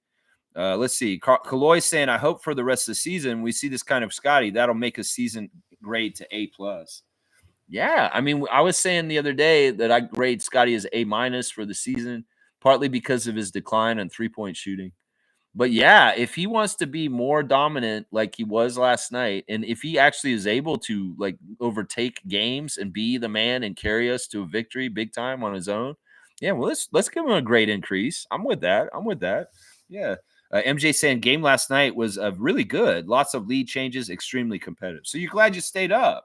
It was worth staying up because it was close up into the end, and you didn't get disappointed because Darko did not take out all the starters. It didn't seem like he was going to, but then he called the timeout, and all of a sudden Scotty and IQ and Yak were back in the game, and I was like, yeah, that's awesome. That's the way it should be. That's right. G saying Scotty was shooting with a higher release at times, and it looked great. I love this game last night. Yeah, he has different shots in different spots at this point. Like the two shots that he made, the one that was open and then the one with Jimmy in front of him, there was hardly any arc on that. And it's really like he's shooting a flip shot with one hand. It's not a two-handed shot. It's like a very quick shot because in some ways he knows if he doesn't shoot it quick, Jimmy might jump up and try and block it. So it's like you turn around and you flip it with one hand, like really that kind of action. And because the action's like a flip, it's a very horizontal shot. There's not a lot of vert or arc in that shot that Scott shot over Jimmy Butler. And then the first two baskets he basically made in the game. And in some ways, I don't like that. But he's so money. It's like he's almost like he's slamming it in, like he just flips it, and it's like straight through the basket. But yeah, Scotty may not be shooting his threes better this year, but everything within the 3-point line is phenomenal. Like he really has a real nose for the geographic location of the basket, with turnarounds and stuff like that, and just measuring those shots. It really shows that he's put a lot of work into that stuff. It really does show. Yeah. Yeah. Stargate saying, good morning, Raptor Freak family. I couldn't stay up for the game last night, man. Watched the first half, but crashed before the third started. It happens. It happens. West Coast trip. I mean, this is the last really late game we're going to have for the Raptors this year. So no more late nights. I was up till 2 or something. Like I wanted to see the interviews, but they weren't coming fast enough. So I saw them this morning, though. So I saw the interviews this morning. But yeah, that's usually the problem with the very, very late game is like if I want to watch the post-game interviews, they're not going to be dropped until like 2 or 3 in the morning. It's crazy. They don't put them out right away. That's for sure. Let's see. Monique saying, I never, ever, ever, ever like tanking. Get rid of it, Adam Silver. Fuck Cooper. Wizards can get him, not even doing my write-ups. I know Mo sometimes won't do her game write-ups when we lose a lot. And in some ways, she doesn't want to write about the losses anyway. She wants to write about the wins. I totally get that. I love that Mo's like this. Seriously, I'm not mad at all that she's like this because in some ways, it's the most pure fandom for the Toronto Raptors. In some ways, it's just like, I get it, Mo. I totally get it. I hate tanking too. And I want Adam Silver to fix this also. I really, really do. I really, really do. And yeah, fuck Cooper. I'm with you on that. I don't want Cooper flag on our team. I don't. I've said that consistently all year. I want Common Malak. That's who I want. Nago saying Jokic is deceivingly fit, but like it's also Jokic. Chet's pretty fast. Okay, these are weird long sequiturs. Oh, you're talking about because I was talking about Jakob being able to run up and down the court. Well, first of all, Chet Holmgren's not a center. That man's a glorified small forward. At least that's what I think he is. He can block shots and stuff like that. But I feel like he's more like Robert Horry than he is like Nikola Jokic in some ways. So I don't know. I mean, you're not going to tell me that Jokic can get up and down the court faster than Jokic. I'm sorry. And we shouldn't be comparing Holmgren because Holmgren's just a skinny, slender man, and he's not carrying any weight on him. So you can't put him in a foot race with Jokic. I'm saying take players that are the same size and pound for pound like Jakob and let them have a foot race going up and down the court. Jokic's going to beat him. He's just crazy how much he's getting up and down the court. Thank God he's like just a very mobile big man. It is a real luxury. And on the download, it's one of the big perks of having Jakob Poeltl is how mobile he is and how much he can recover on defense. Because that's the thing. It's not only that he has the ability to do it, he has the will and the want to go over there and come back and recover on defense and mess people up, even though they seem that they already beat us. Oh, he's already there. No, Jakob's charging at him, coming over there, and he's trying to block him. So I don't know. I see what you're trying to do, Nako. Jokic is not getting up and down the court like Jakob. I'm sorry. And Chet Holmgren's not a center. Let's just put it that way. Wayne's saying Raptors freaks should be ecstatic with the Raptors product on the floor and the talent on the bench not yet unleashed. Scotty is going to be the top two-way player in the NBA, defensive chops and scorer. Yeah, it's all awesome and fantastic. And listen, there's two things that I like that Matt Devlin, well, one thing he did last night, and I want to hear him do this for Scott too. He started promoting Jamal Shed for all rookie team last night on the broadcast. And I think this is really smart. In some ways, the rookie rankings have totally ignored our rookies and unfairly, honestly, because we've had some of the best rookies this year. Totally. But I like Matt Devlin starting to float out there that Jamal Shed should be considered for rookie team. Now, he's not going to make first team all rookie, but he could be on the second team all rookie. And some of it is on the down low. Coaches are recognizing just how badass and how advanced he is as a point guard, as a rookie. So I think keep going, Matt Devlin. Promote Jamal Shed for rookie team, and he might get it. Matt's been very successful at putting this kind of stuff out on our broadcast and making it come happen. In some ways, Freddie All-Star happened that way. Scotty Roy happened that way. And well, we want to see Jamal Shead on the all-rookie team. Matt Devlin can have a part in helping him. But I'm going to ask Matt, can you go ahead and start talking up Scott for the defensive team also? I know he probably won't make the first team once again, but if Scotty Barnes is on all NBA all defensive second team, that's a big accomplishment. And in some ways, he does deserve it. In some ways, he very much does deserve it. I mean, Steve Kerr said last night that the Raptors are one of the best defensive teams in the league. Well, in some ways, we should get some recognition for that. If we're one of the top defensive teams in the league, our best defenders should be on the all-defensive second team at least, is what I'm saying. So, Matt Devlin, get on that. Start talking about Scotty for an all-defensive team on the broadcast also. Maybe you'll help our guy get that because he wants that. I know he does. That's one of his biggest goals for this year. MJ saying I was hesitant between Oshai and Jordan Nwora last year, but I now see why Oshai was the piece we needed to keep. So you were like, okay, you were kind of equalizing them and kind of saying, wow, these guys are kind of similar. I mean, I can see why you saw that. I mean, Nwora was an interesting athlete. He really could dunk, and he had some threes, and there were different things about him. But obviously, he didn't have the right kind of defensive chops in some ways to stick around on the Raptors. And that is where Oshai has way over Jordan Nwora. Now, Jordan Nwora may have been a better offensive player at times last year for the Raptors, but Masai and them saw that Oshai's ability on defense and his crazy athletic package as a person is very, very good. It's crazy because you saw him out there playing against Jimmy Butler last night. And in some ways, well, did you see that one play where Jimmy was right next to the basket? He was trying to come up and make the basket, and Oshai grabbed the ball while he's coming up and held it, and they got a jump ball. That showed, first of all, the defensive ability of Oshai is amazing. Second of all, that he is very strong. They could hold the ball with Jimmy Butler and not let him score it at that moment. And in some ways, it made me look in that moment and say, wow, Oshai is just as kind of big and strong as Jimmy.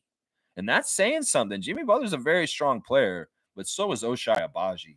So, yeah, it was interesting, man. Nako saying Oshai and Yak are the most consistent. I mean, depends on what you're talking about. All these different guys are consistent in different areas on certain nights, some things. And, but some things they're not always consistent on. I think that Yak is very consistent. I'll agree with that. Baji, it depends. It depends on what you're talking about. He's not totally consistent with his threes. That's for sure. I'll say that. Stargate saying, Mo, you know how I feel about Flag and the other two overhyped top three prospects. They may well become solid NBA players, but they're not generational franchise-changing players. The media is pushing. Yep. I'm firmly with Stargate on that take for sure. MJ saying, Lex, do you think we would have a better chance at winning if Orlando Robinson played? Not mad about the outcome. Castleton needs practice. I think that we would have had a better outcome if RJ played. I think we would have had a better outcome if Chris Boucher played. I think we would have had a better outcome if Grady Dick played.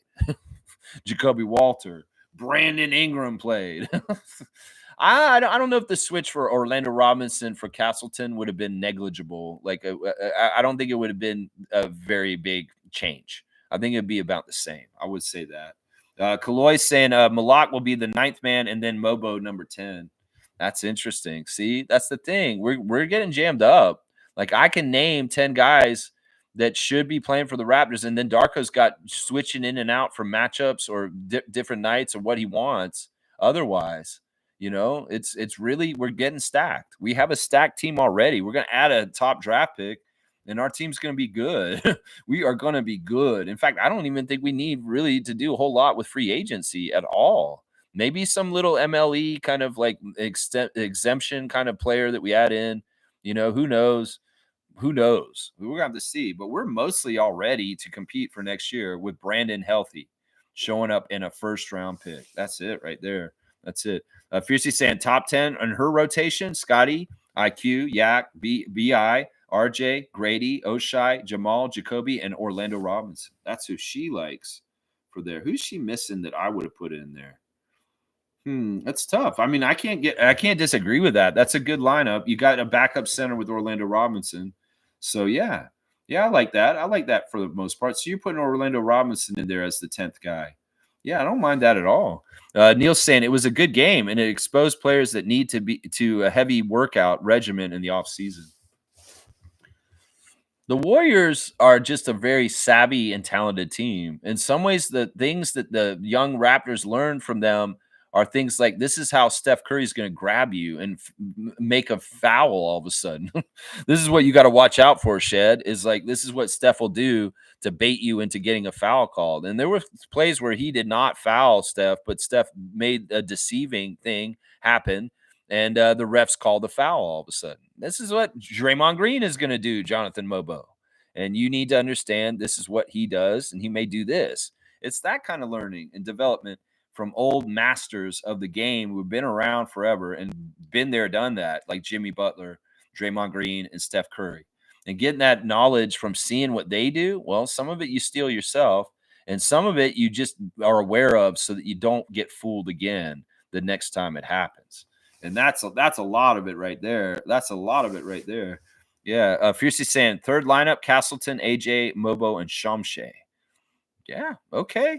Okay. I mean, yeah, there's a lot of good talent on this team in some ways, man. Reggie's saying whatever is happening with Chris Boucher, I have to think it's with his blessing. Yeah, he's not upset. I mean, I know people don't want to waste their time, but I mean, Chris has got to game it for the good things about it, right? And say, look, well, at least I'm not putting miles on my body. I'm not getting hurt. I'm getting paid. I'm healthy. I'm happy. You know, my child's happy. My friends are happy. You know, there's a lot of future things that are coming up. They're going to be bright, and maybe that I'm leaving the Raptors this summer. But whatever happens to me, I mean, I'm a millionaire. I play in the NBA. What do I have to be upset about? I mean, seriously, in some ways, that's what he's got to think about. You know, you getting paid money for nothing, Dire Straits, and your chicks are free.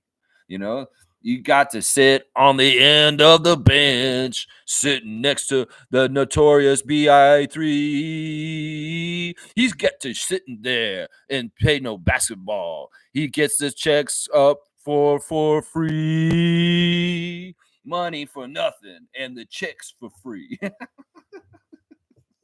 That's Chris Boucher's life right now, man. He's got that Dire Straits life. That's right. And don't forget, he's still brothers in arms. That's right. That's right. They're still brothers in arms. He's still one for all for one with the team.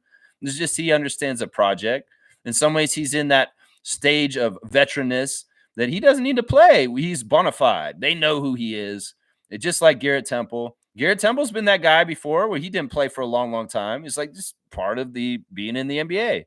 In some ways, that's part of how they test you to be. Do you want to still be in the NBA? Or are you going to be a problem because you ain't getting played no more? Are you going to be a problem? Well, then you don't in the NBA anymore. So in some ways, that's the test.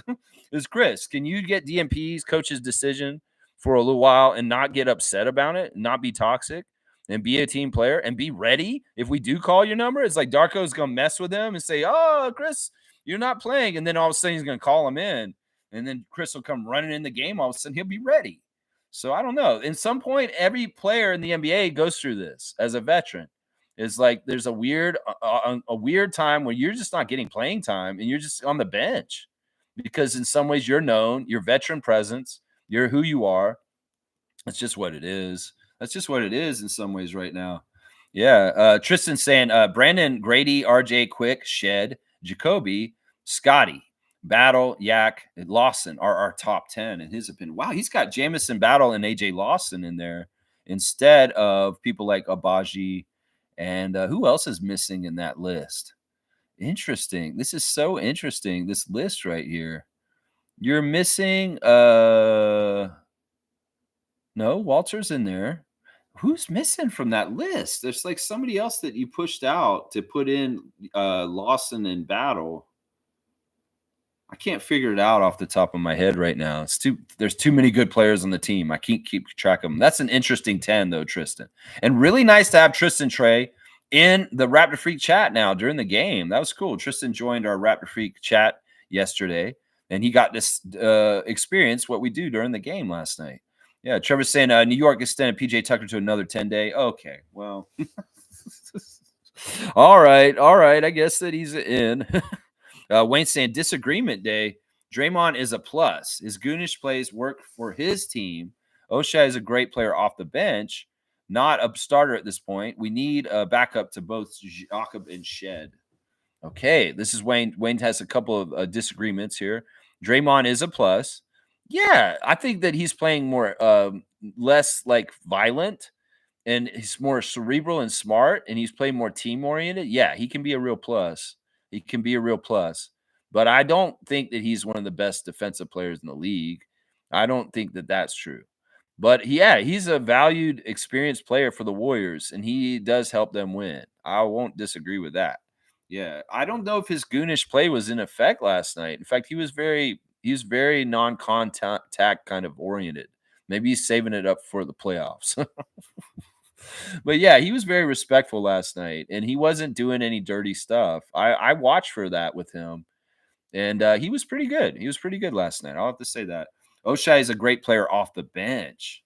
Yeah, I would say this. My point earlier was that he can be a starter. Like he's a legitimate starter where he can do stuff and be at the starter's level of output. But you may be right. He may be more worthy of playing off the bench, especially when we're fully healthy and we have Brandon and everybody. There's no place for him to start. And he's useful off the bench also. When he gets moved to the bench, it's more like he can be like a spot duty defensive stopper. If there's a certain player on the court that's absolutely killing us, we can call on Oshai off the bench to come in and try and slow down that player from being so hot. Like, say Jimmy Butler goes crazy in the first quarter last night, and all of a sudden Oshai's coming off the bench and he's trying to lock him down. Yeah, I won't disagree with this. In some ways, he's better as a bench player because that means we have a very talented team where the five our starters are better than him. But also at the same time, my point is that if he has to start, he's a capable starter that can do that role for us. Yeah. Let's see. And then backup for both Jakob and Shed. I mean, yeah, third point guard is something we're going to need at some point. I think that there's been some suitable backup centers on our team right now. O-Rob is suitable. I'm saying right now, Orlando Robinson is a suitable big center that can fill in for Jakob. I think he does the job. Castleton, I won't say does the job exactly because he's not totally a center right now.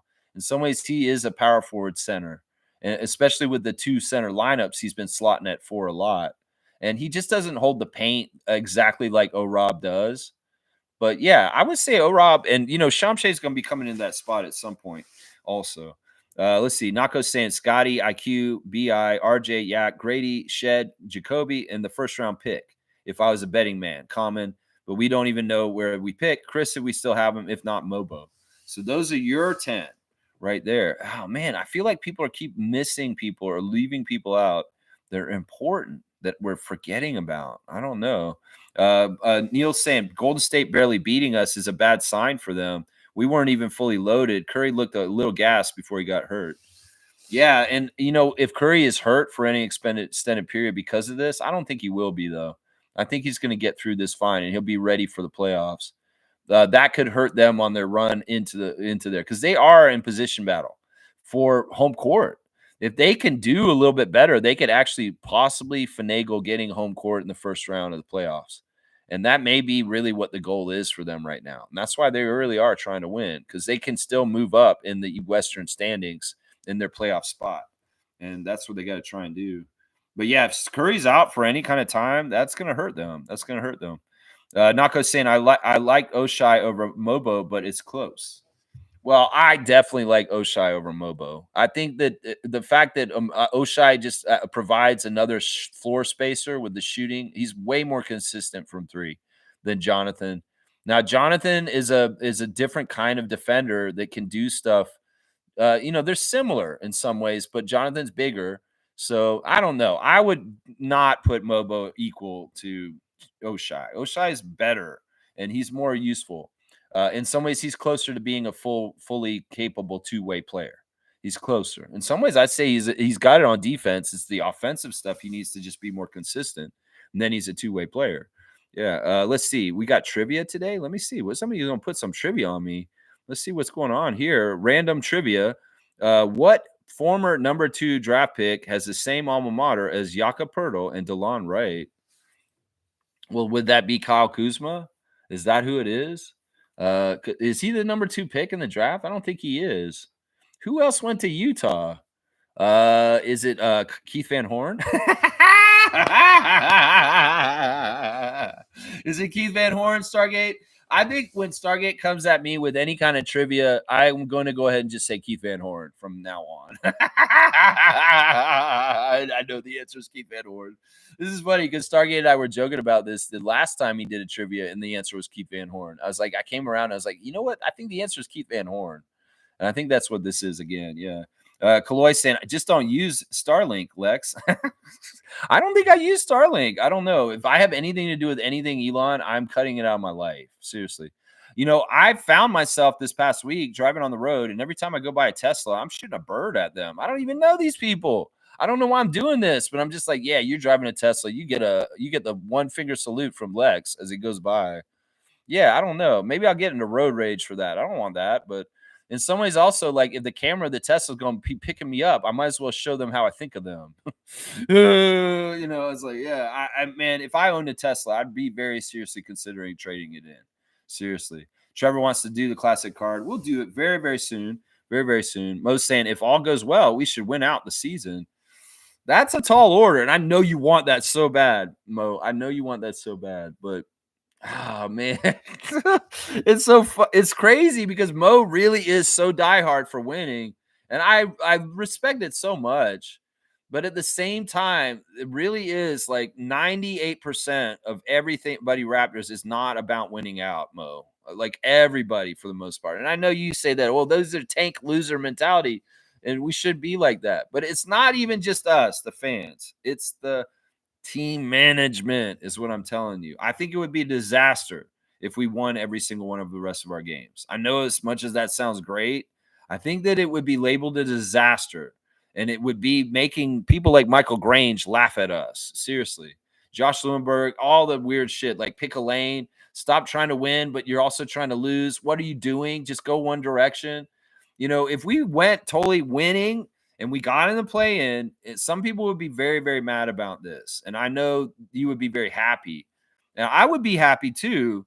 But man, some of the Raptors Nation would be so pissed off if that happened. Seriously. Seriously. I don't think we'll beat Detroit.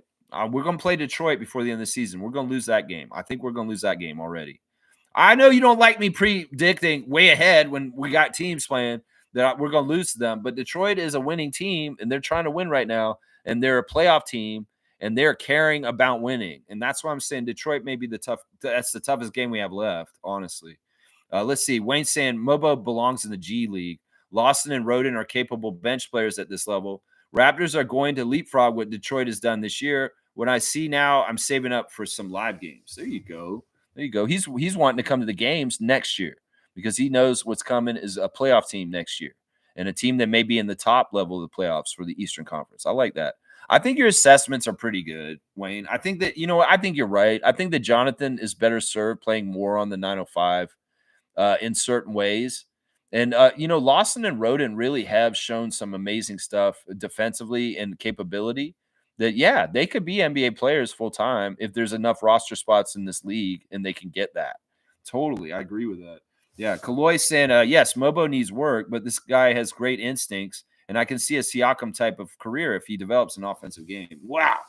That I don't see. That's amazing.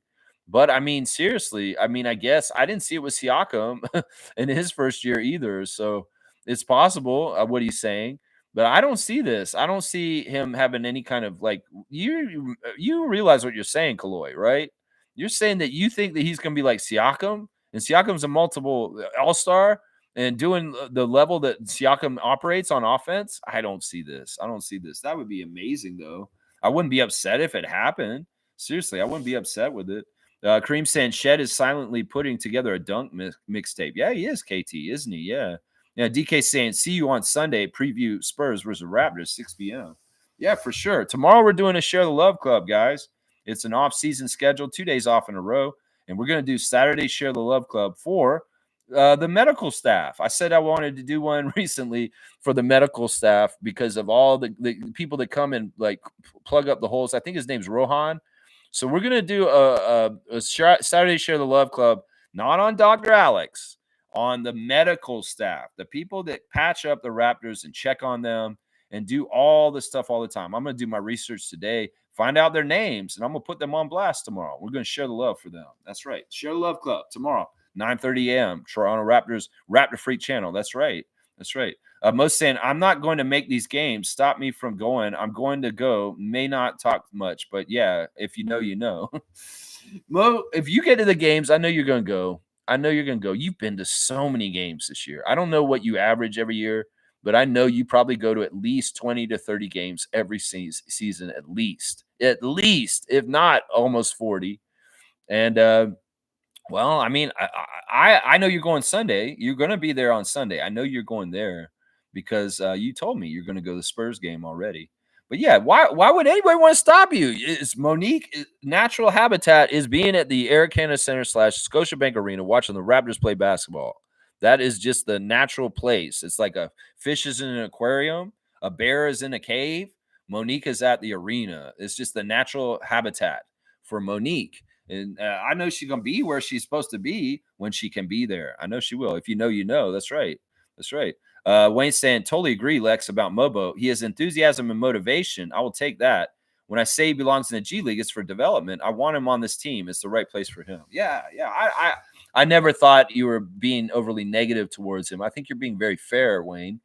And I agree. I think that in some ways, if we could have gotten away with him being on the G League for this stint while he was broken nosed, that would have been better because it would have helped the G League a lot, honestly. In some ways, he could have picked up some of the slack lost by Shamshay's injury and a little bit more size down there. But also in some ways, you got to wonder how much is Scott influencing the stuff with Jonathan and wanting things for him, because the other thing is that Jonathan's gotten to start a lot of games this season. And I think that Scotty's had a lot to do with that in some ways. I mean, in some ways, it may be Darko's talking to Scotty and, and he's like pushing, you should start Jonathan. You should start Jonathan. It could very well be happening like that. So I don't know. In some ways, it's like, I hope maybe next year, Mobo's going to be back at 905 next year.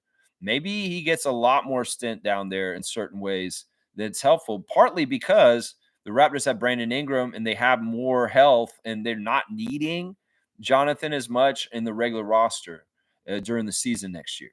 And that he's down there, him and Battle are down there continuing to develop more on the G League level.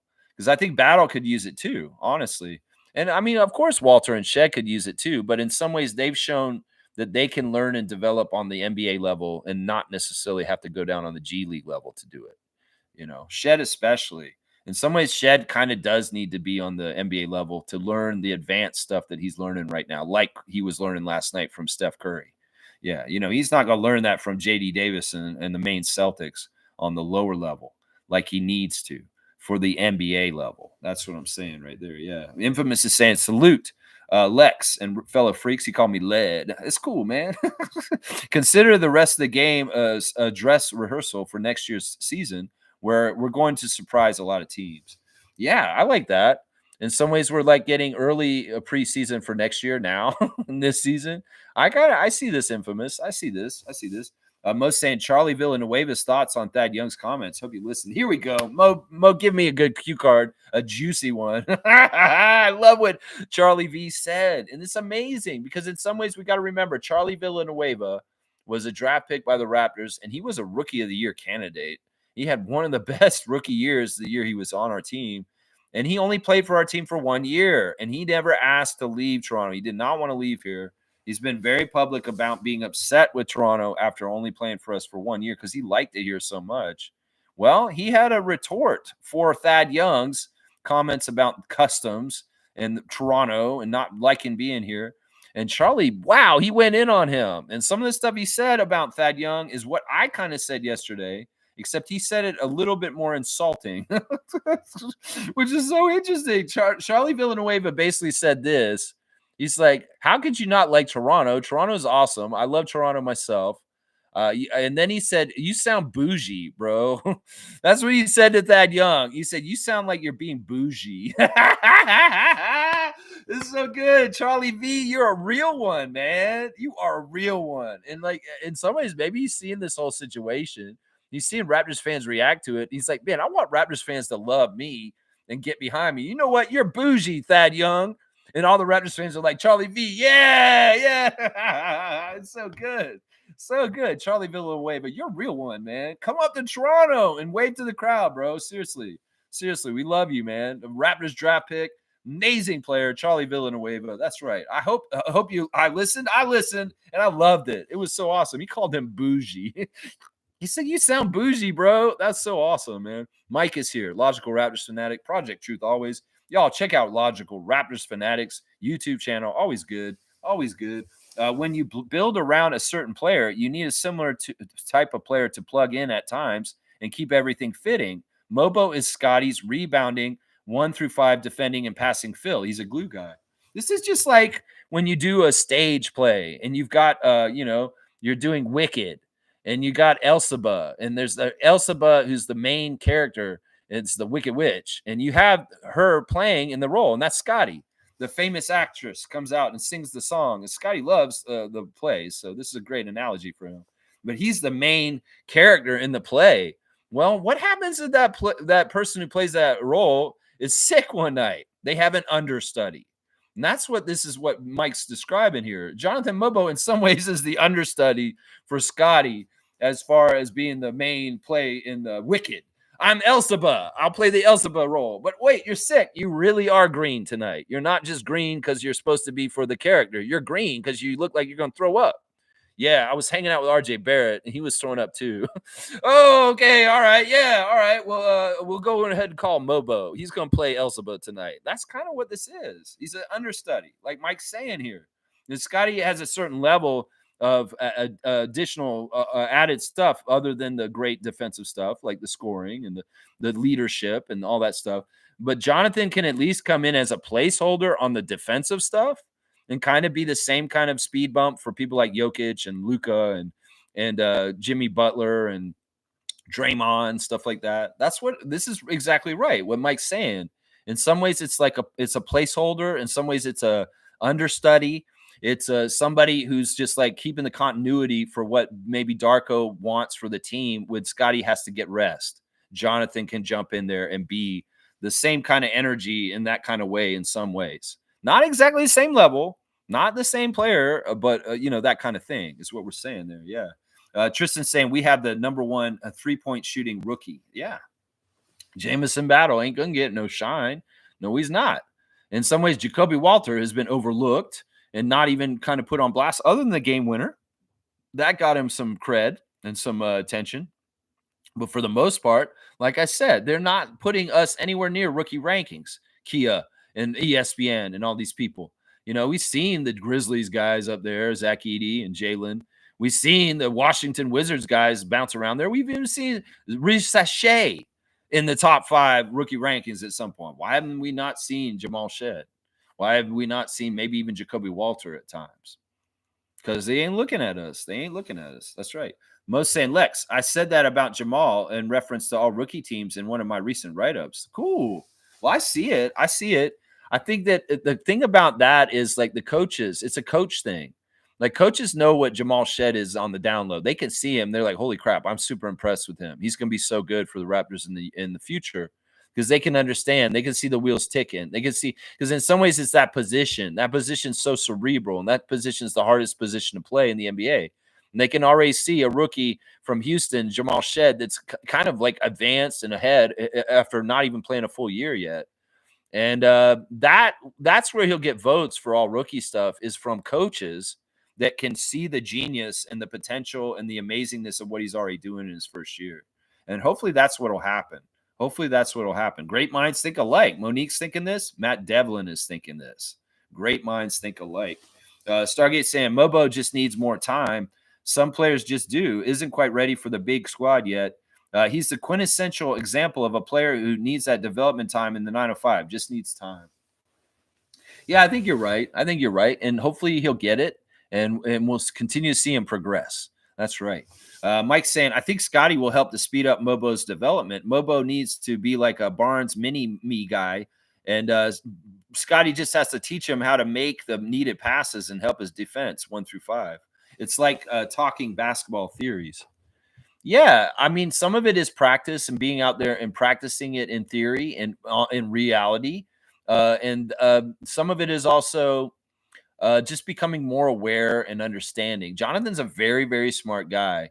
And in some ways, you can kind of see the wheels ticking in his head while he's out there as far as like where he's supposed to be standing, how he's supposed to switch, who he's got to be worrying about. And then, you add on specific individual criteria for individual players. Like, when you guard Steph Curry, you've got to have certain things in mind about what you got to do. And some of it's keeping in front of him, some of it's keeping between him and the basket.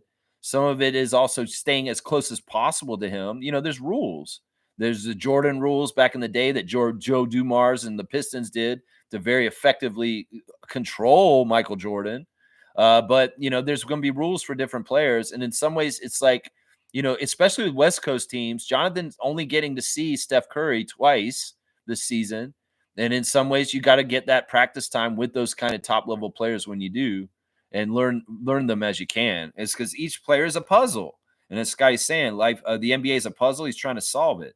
That's right. He's trying to solve it. DK saying, how was spring in Canada temperature then? Right now, it's very nice out right now. It's 1 degrees currently. It did snow a little bit last night, but for the most part, it's sunny. And we had a summer day a couple of days ago where it was 20 degrees Celsius, and it was absolutely beautiful out. So a lot of the snow is melted, but I have a very shady property. And in some ways, there's a lot of snow still here at my place. But that's because in some ways I live in the woods and there's a lot of tall trees where I'm at. Yeah. Wayne's saying, let's just manifest Chris Boucher, manifest the best for him. Not what we want to see. It's sports, but they're humans. Yeah. Look, Chris is going to be established Raptors legend for his rest of his life, no matter what. If he's not on our team next year, if he doesn't play many games for the Raptors ever again, it is what it is. And we got to trust our front office and the decisions they make. But we'll have to see. We're not saying goodbye to him yet. I don't want to. I hope he's on our team next year. That's what I'm thinking about. Mike's saying the bench mob was more than 5 players. Having a top 10 ain't it. It's like a top 12. Yeah, I mean, when I was doing the top 10 rotation, it was just that I was kind of like going by what Darko does.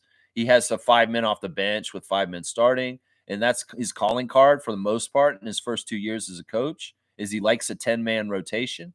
And that's why I was kind of only doing like, let's see what the 10-man rotation of the highest level for the Raptors next season is when all of their players are healthy, including Brandon Ingram. And that's why I was asking that question. Is like, what do you guys think? Who are those 10 players that would be the creme de la creme, absolute top 10 Raptors for next year? As far as if we're playing in the playoffs and we're in the finals, who are the 10 players that are most likely to be playing in that situation? Some of it may be matchup based. Some of it may be like by that time next year, certain players made huge leaps and they're all of a sudden astoundingly in that top 10. And you may not think they would, like Shamshay or something like that, stuff like that, let's see. Fiercely saying Stargate, the magnificent Kyle Kuzma. Yeah, is the answer to the question. No, it's Keith Van Horn. I'm pretty sure it is. I'm pretty sure it is. Let's see. Fiercely saying, I forgot Battle in my third lineup. Man, we have so much talent. There you go. That's right. That's so much talent. You're forgetting it. That's right. Kaloy is saying that. Okay, I might need a cutoff soon. It is at 2 hours right now. Let's see. Kaloy is saying, wow. Okay, where am I? No. Oh, wait, there. I went past it. Okay. He's saying, okay, Masai and Bobby are actually cooking. Look at the lineup next year. Killer's starting 5 and the bench play pieces in our young guys. I'll take time. It'll take time to develop, but it definitely is most promising in the NBA. I think it's very promising. People go overlook it. People poo-poo things. I mean, they don't even act like RJ exists at this point. It's really crazy how they ignore RJ, not only in the United States, but here in Canada too. Like they don't even bring him up ever. They always bring up our OG trade, and they got Emmanuel quickly and signed him an extension. They don't even bring up, well, we got RJ in that trade too, guys. Hello. And it's not like RJ's not our leading scorer this year, and y'all won't even bring up RJ Barrett. It's crazy. It's crazy. They want to forget that he's on our team. Well, go ahead and forget. And when we show up with him on our team and he kicks your ass, you'll be reminded then. DK saying Canada is the happiest country in number 18. That's interesting. I know we rank pretty high on this usually.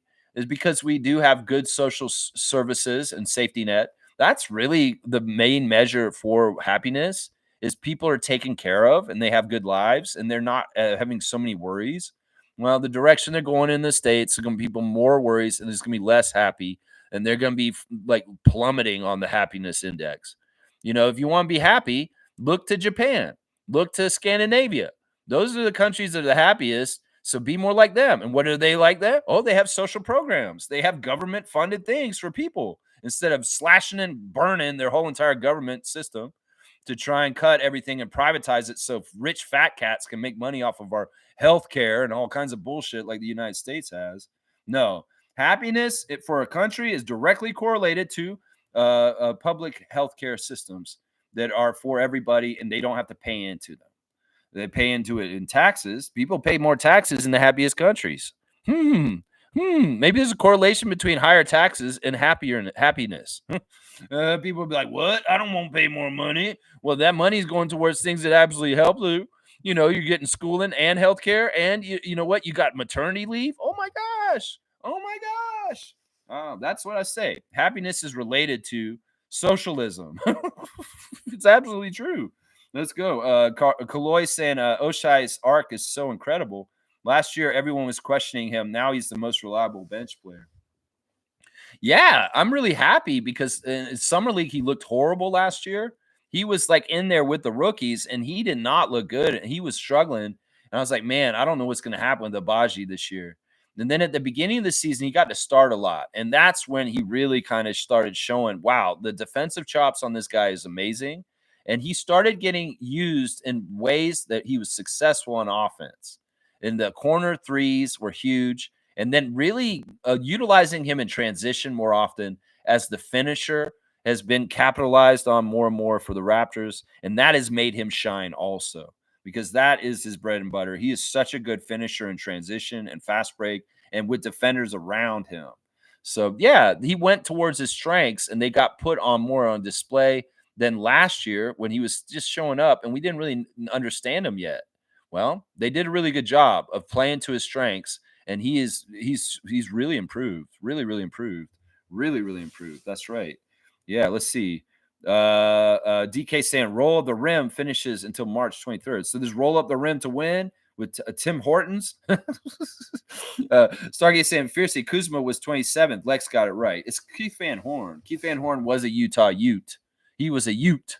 And so was Kyle Kuzma, but yeah, it is Keith Van Horn. I'm just going to realize whenever there's a trivia from Stargate, it's Keith Van Horn. That's just how it is. That's right. Smooth saying 12 more games to go. Let's go. A dozen to go. Blackhawk saying as long as the Raptors front office has development as part of its core tenets, we will never be true tankers. Yes, I agree with that. Neil. Let's see. And Smooth saying I think we have 3 more wins in us coming up. Man, out of 12, we better win better than that. Monique's going to be pissed. She wants to win out. She thinks we can win all 12 of them. And you're saying we're going to only win 3 out of the 12? I don't know if that's true. There's some of these games that are going to be a battle to see who could be absolute worst because there are teams we're going to still play that are tank artists and trying to tank like crazy right now. And in some ways, we may not be trying to beat them either. And they may be some really weird, ugly games still. So we're going to have to see. We have to see. Mike saying Oshai is a lottery pick that got sent to Utah for a year and half. Then we got him. He can be better. And we needed to fix the bad habits and start building them up. Yeah, it's one of these players that's on another team that's not really getting used exactly right, or somebody who's maybe kind of like a reclamation project. And that's what Oshai was. And he's been reclaimed. He's been reclaimed and he's starting to excel and develop again. And Davion was like that too at the beginning of the season, coming from Sacramento.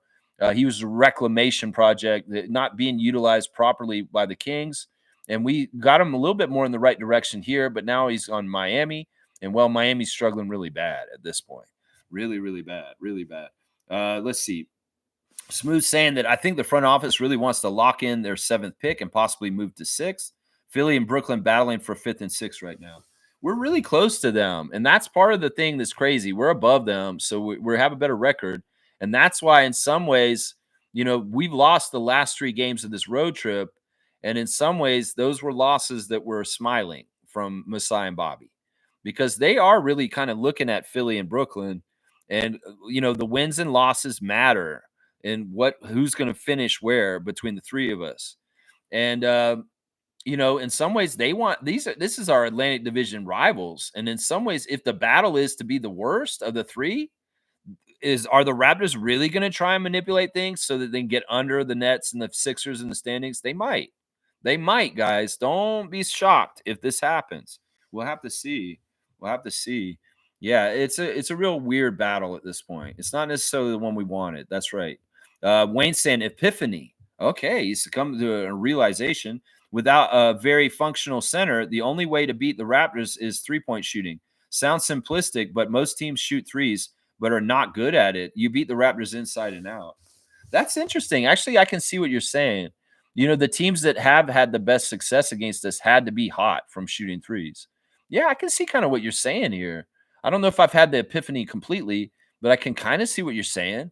I can kind of see what you're saying. Stargate saying, here's the funny thing. I was a huge Keith Van Horn fan when he played for the Utes. I actually think he was on par with Tim Duncan in college. Tim was at Wake Forest in the ACC and got more TV time. Yeah.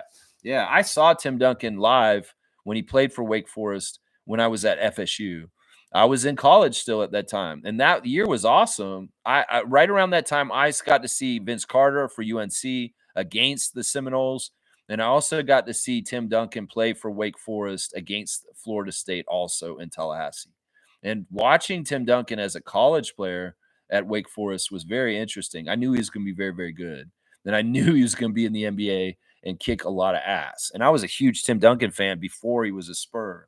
I liked him from Wake Forest. So seeing him come up there, yeah, it was awesome. But yeah, I got to see some pretty cool players when they were in college. Chris Paul was another one when he was on Wake. And I also got to see that old Arizona team that had Bibby and what was his name? Michael Dickerson and that team, that old Arizona team with Lute Wilson.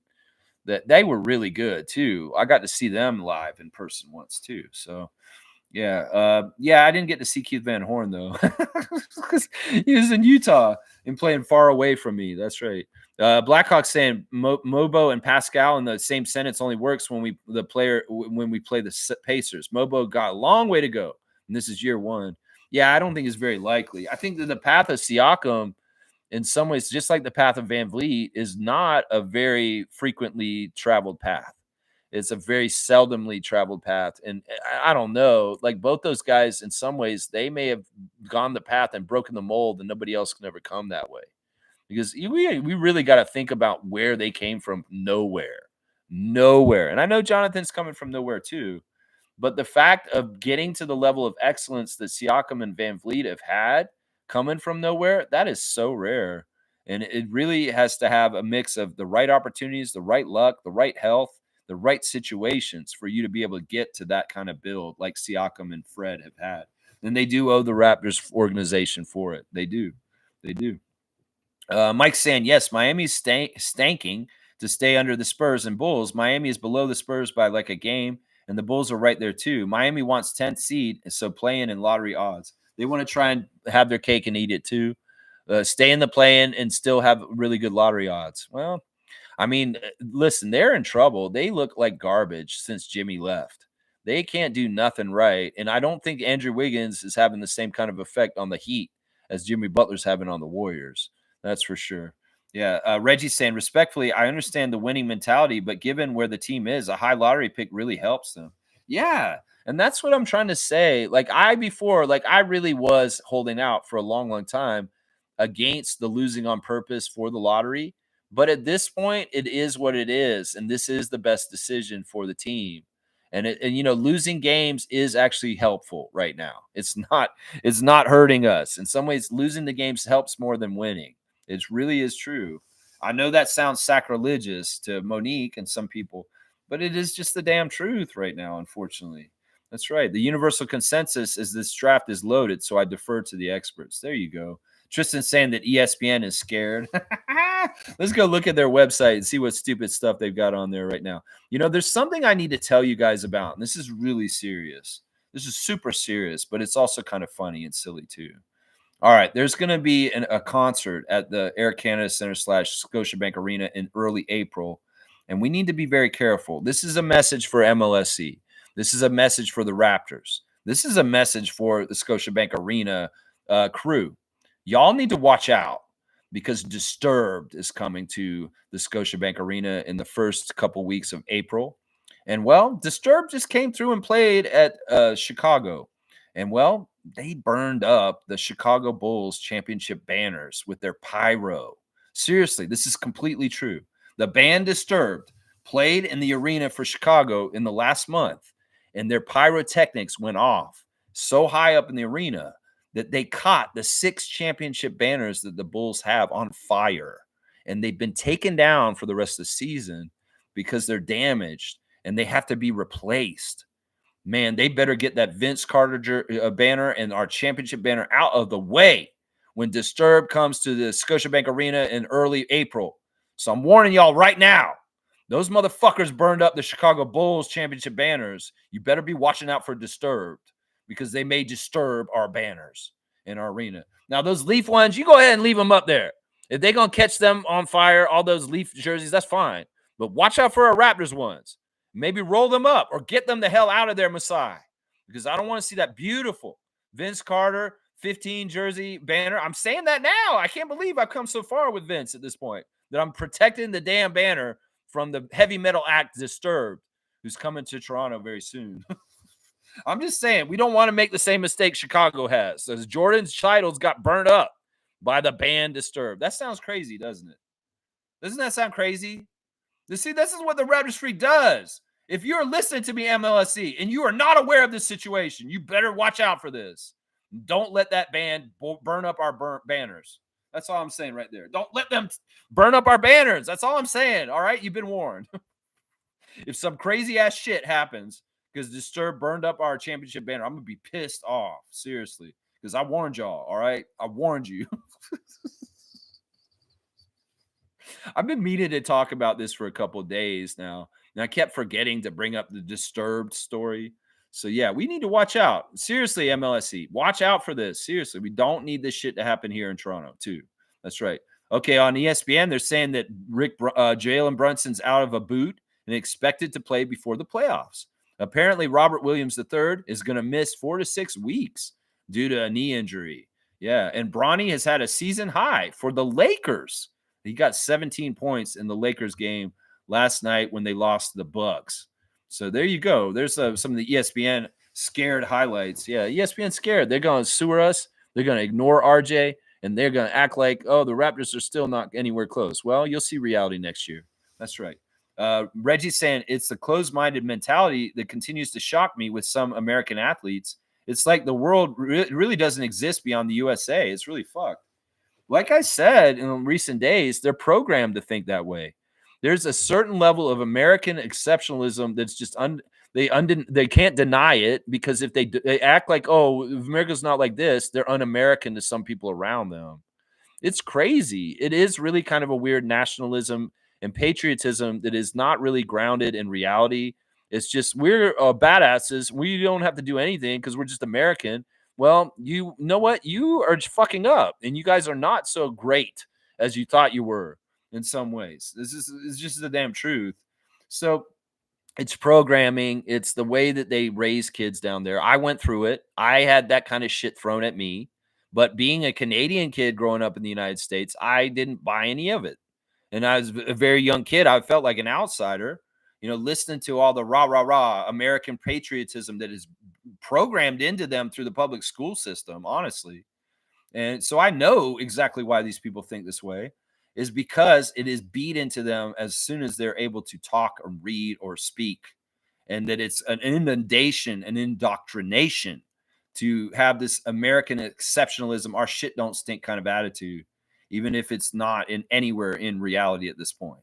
At some point, yeah, maybe you can make the argument America's great because they help other people. America's great because they help keep peace around the world. But you can't say that at this point. You definitely cannot. No, you can't. Yeah, most saying, hey, I've been up and down recently. At least I'm in this chat with the stream. Go Raptors for life. Keep at it always, Lex.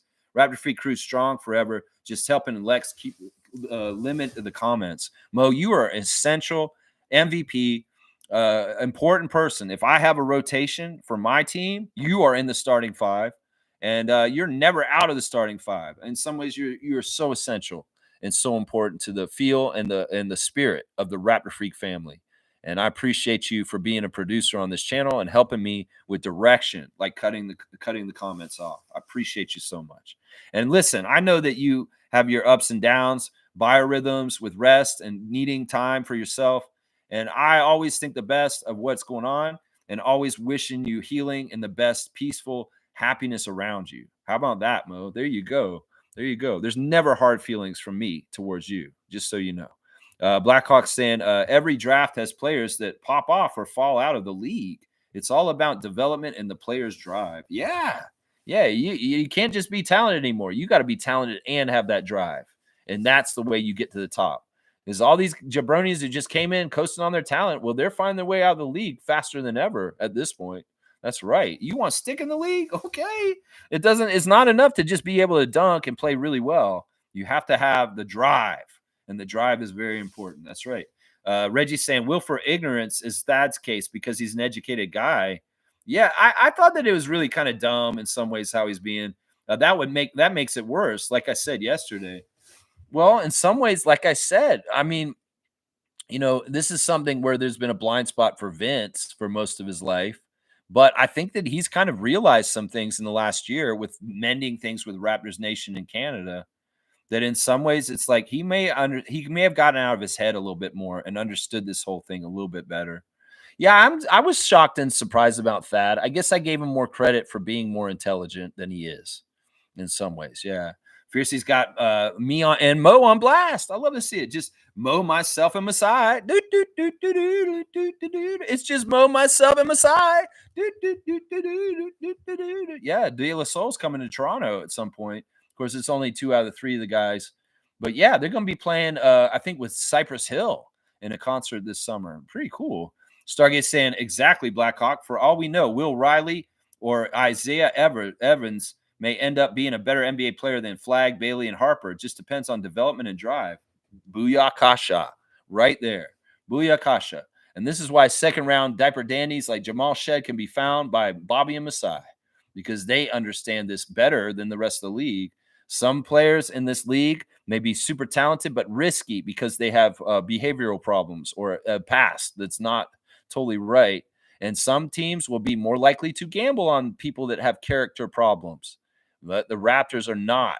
They have not been doing this for a while now, and it is a really big part of their success. It's not just like Mike said the other day, drafting for the best possible talent at that position. There's other factors the Raptors put in there, and some of it has to do with their drive, and some of it has to do with their mentality and whether they're a good culture fit.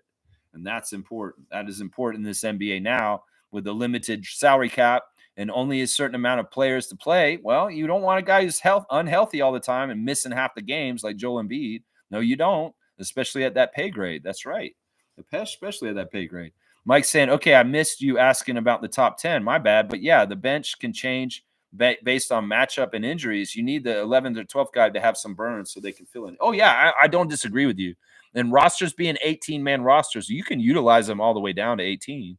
Some of it is just like classic NBA team plug in and play certain situational players.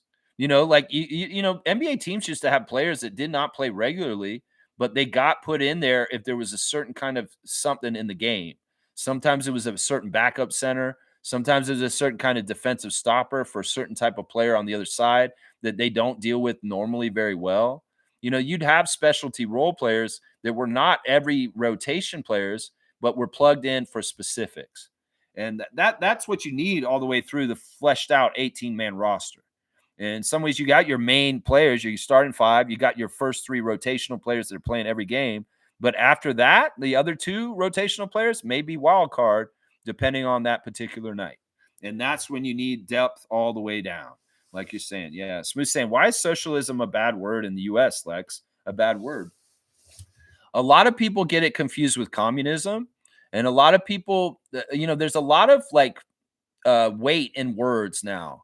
Like they really try, like you can look at what they've done with the word like woke or a word like liberal.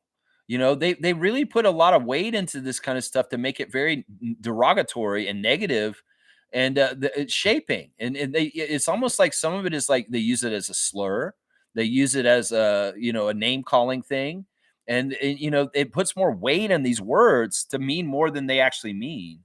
And well, socialism has been one that's been done to this for decades. There's some words that are more recently sewered and made to sound worse than they are.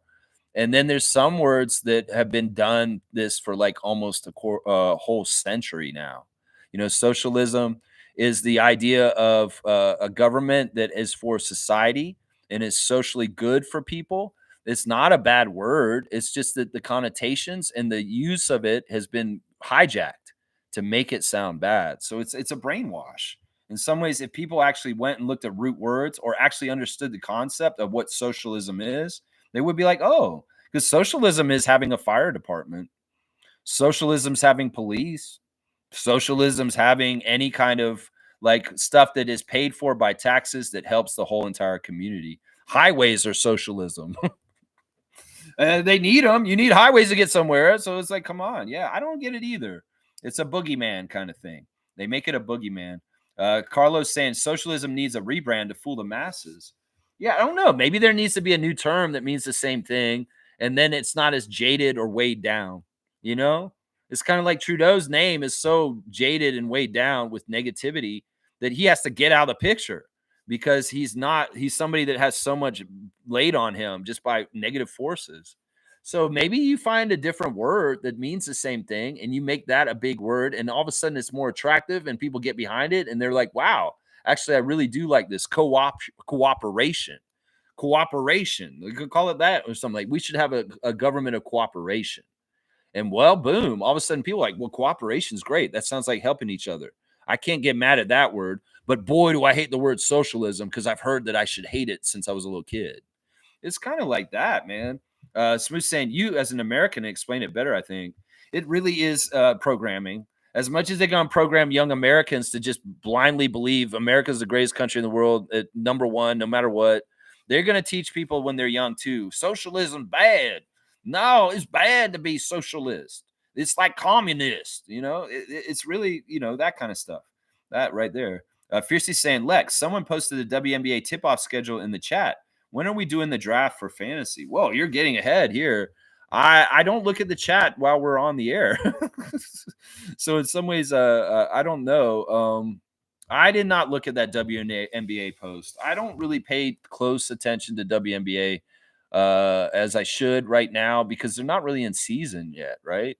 So don't worry about this. We're gonna get our draft done. We've got time, and we'll get this all done. Don't worry, we'll get this done. Don't worry, we'll get it done. Trevor's saying, who cares about the draft pick? We have all the pieces right now, and there will be better than any draft pick. That's coming right now. I mean, I'm kind of with you on this, but we need to get our fair thing. Like some of the things that Raptors people, like Leo has said this, it would be a real damn shame if the Raptors lose all year and have a bad record and they don't even get the reward of having a good draft pick for this year. So some people have this mentality that, oh, if you have a really bad team for the year, you are deserving of getting a very high draft pick no matter what. Well, nothing in this world is guaranteed. And in some ways, I agree with you. If we're going to be bad, well, it'd be great to get a really good draft pick. In some ways, I agree with that. But also at the same time, that's not the way that totally everything works. And some people are setting themselves up for a disappointment if they just think, oh, you just get things granted to you just because you're bad. The ping pong balls and all kinds of things can mess you up. And, teams can draft busts and, be really bad and draft busts and this guy's useless. So it's not the right way to think about it. When people are thinking, oh, we were so bad all year, we deserve to get a high draft pick. You may be right, but that's not the way to look at it. In some ways, we need to just kind of go with the flow and whatever happens, because we don't totally control the ping pong balls, it happens, is what I would say. So, yeah, let's keep going. Stargate saying, Lex, was Sean Elliott on that Arizona team at that time? No, Sean Elliott was way before that team. He was on the Arizona team in the early, like in the 80s even. Sean Elliott came in the league in the early 90s. No, this was the later team with Mike Bibby, Michael Dickerson, Miles Simon. Miles Simon was on that team. It was that team. Let's see. Trevor's saying it was me who posted the WNBA schedule. Okay, I didn't look at it that post. I didn't have any internet yesterday, y'all. I'm telling you, I've not been able to be online very much lately. Yeah, Stargate's agreeing with Trevor. Fiercely saying Canadian stat leaders in the NBA newsletter this morning. SGA points per or RJ points per game or what is this comment? It's confusing. RJ the only player in all three categories this week. Okay, that's cool. I mean, that's out of Canadians. That's out of just Canadians, right? Yeah. Mike's saying Masai and Darko told us the game plan for this year. The plan has never changed. Pirtle said it at the beginning of the year. It's about development and not really about winning every game. Yeah.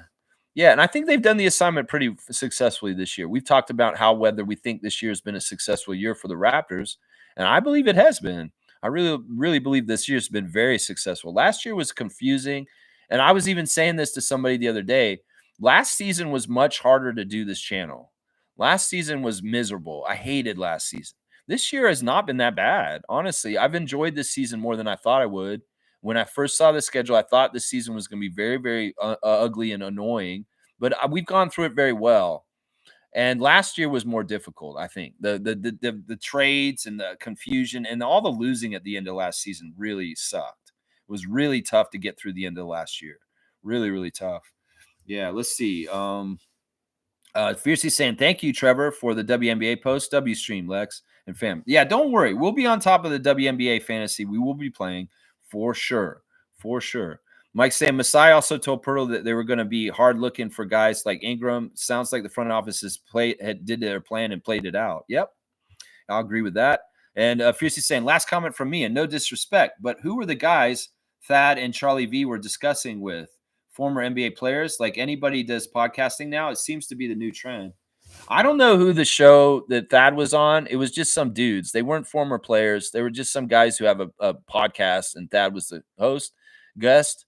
And I don't know where Charlie V said his. I have no idea. I just saw a comment on Facebook or not on Instagram of Charlie V's comment, and I didn't actually see the clip. I just saw the quote. So I don't know. I don't know exactly.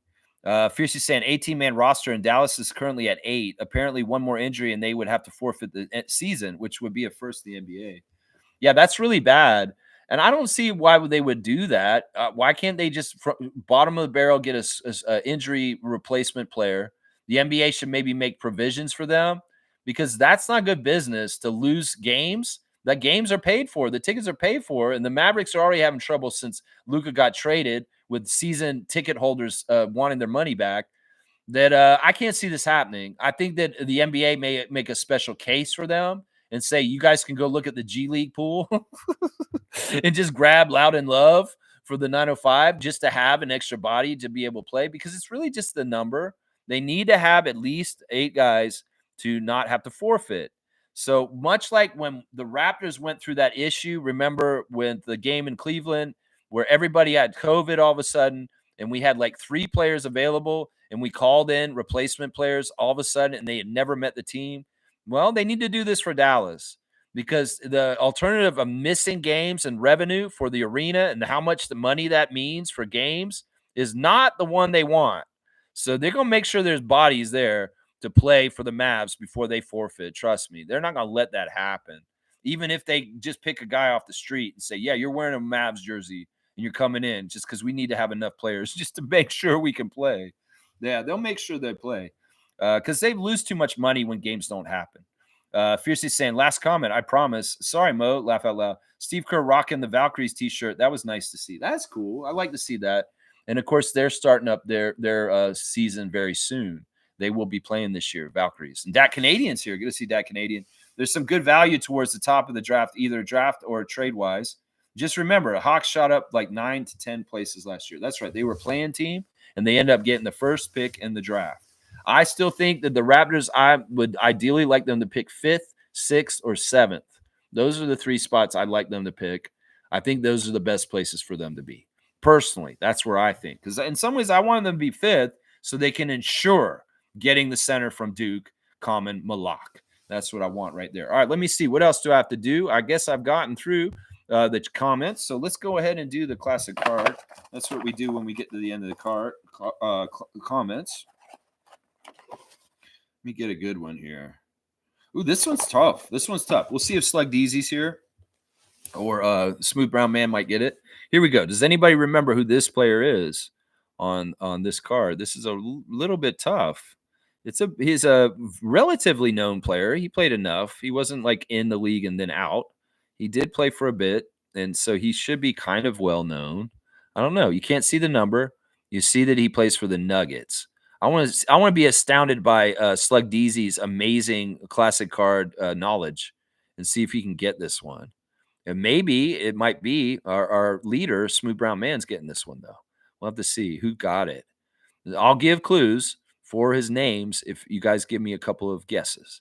And I'll give you clues on the first name and the last name. Of course, you know the full name answer is important. If you're going to put any answer in here, you better put that full name in. That's what I'm going to say right here. So nobody's seeing it yet. It's interesting. Nobody's seeing it. You see that era of the Nuggets jersey, but nobody is seeing who this player is so far. Very, very interesting. Give me one guess, guys, and I'll give you a clue on his last name. How about that?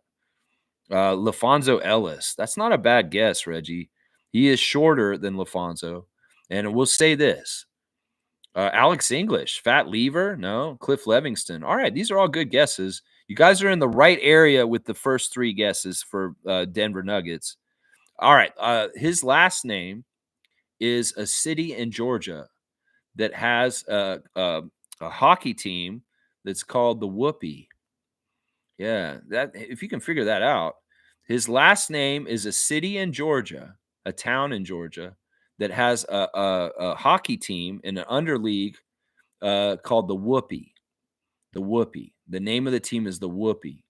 So if you can figure that out, you know his last name, and that may be enough for you to get this card right there. That's right. So the team is in Georgia, the state of Georgia, and their team name is Whoopee. What is the name of the city that has the team named the Whoopee? And I think I don't know which hockey league it is. It's like maybe East Coast Hockey League or something like that. It's an underleague for the NHL.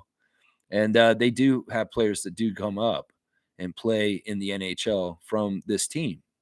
But it's an under team. So I don't know. The name of the team is helpful for the last name. And maybe you need to know Georgia geography a little bit. So his last name is the name of a Georgia city where the team, the Whoopee, plays. So it's the team name plus Whoopee is the name of the team. So if you know that team, you'll get it. Now, don't try and Google. Try and do it off the top of your head. All right. Since that's not working, this guy has the first name of Mr. Cooper from the show Hanging with Mr. Cooper. So if you remember the old show, Hanging with Mr. Cooper, the actor's name is actually the name of the character too. So there you go. Let's see. What kind of name is that? Whoopee? I know. That's like Magic or Heat. Whoopee is the name of the hockey team. I know. It's kind of crazy. Fiercely saying, I found it on Google, but we'll let the experts tell. Well, if you found it, you looked it up. You wanted to know what the team name was because of the Whoopee. David Montgomery. Montgomery's in Alabama, just so you know, Mike. So it's not David Montgomery. Now, what was Mr. Cooper's first name? You know, the actor who played Hanging with Mr. Cooper, that old TV show. What was his first name? The actor. It was also the name of the character on the show. That's the first name of this player. And the last name is the Georgia city that has the hockey team, the Whoopee, playing in it. There you go. Those are the two names. There you go. Slug Deezy got it. It is Mark Macon. Mark Curry played Hanging with Mr. Cooper. Mark Curry was a big player. He kind of looked like Billy Owens a little bit, Mark Curry. And of course, Macon, Georgia, is where the Whoopee play. And their team is called the Macon Whoopee. Yeah, that's the name of that hockey team. So Mark Macon is the card. It was tough. So I'm going to give Slug Deezy 200 for getting Mark Macon. Mark Macon is the card of the day. Do you guys remember Mark Macon at all? He was a guard player. So yeah, there you go. Macon Whoopee. Yeah, that's the name of the team. The team was called the Macon Whoopee. So good. I like that I got to use that as a clue.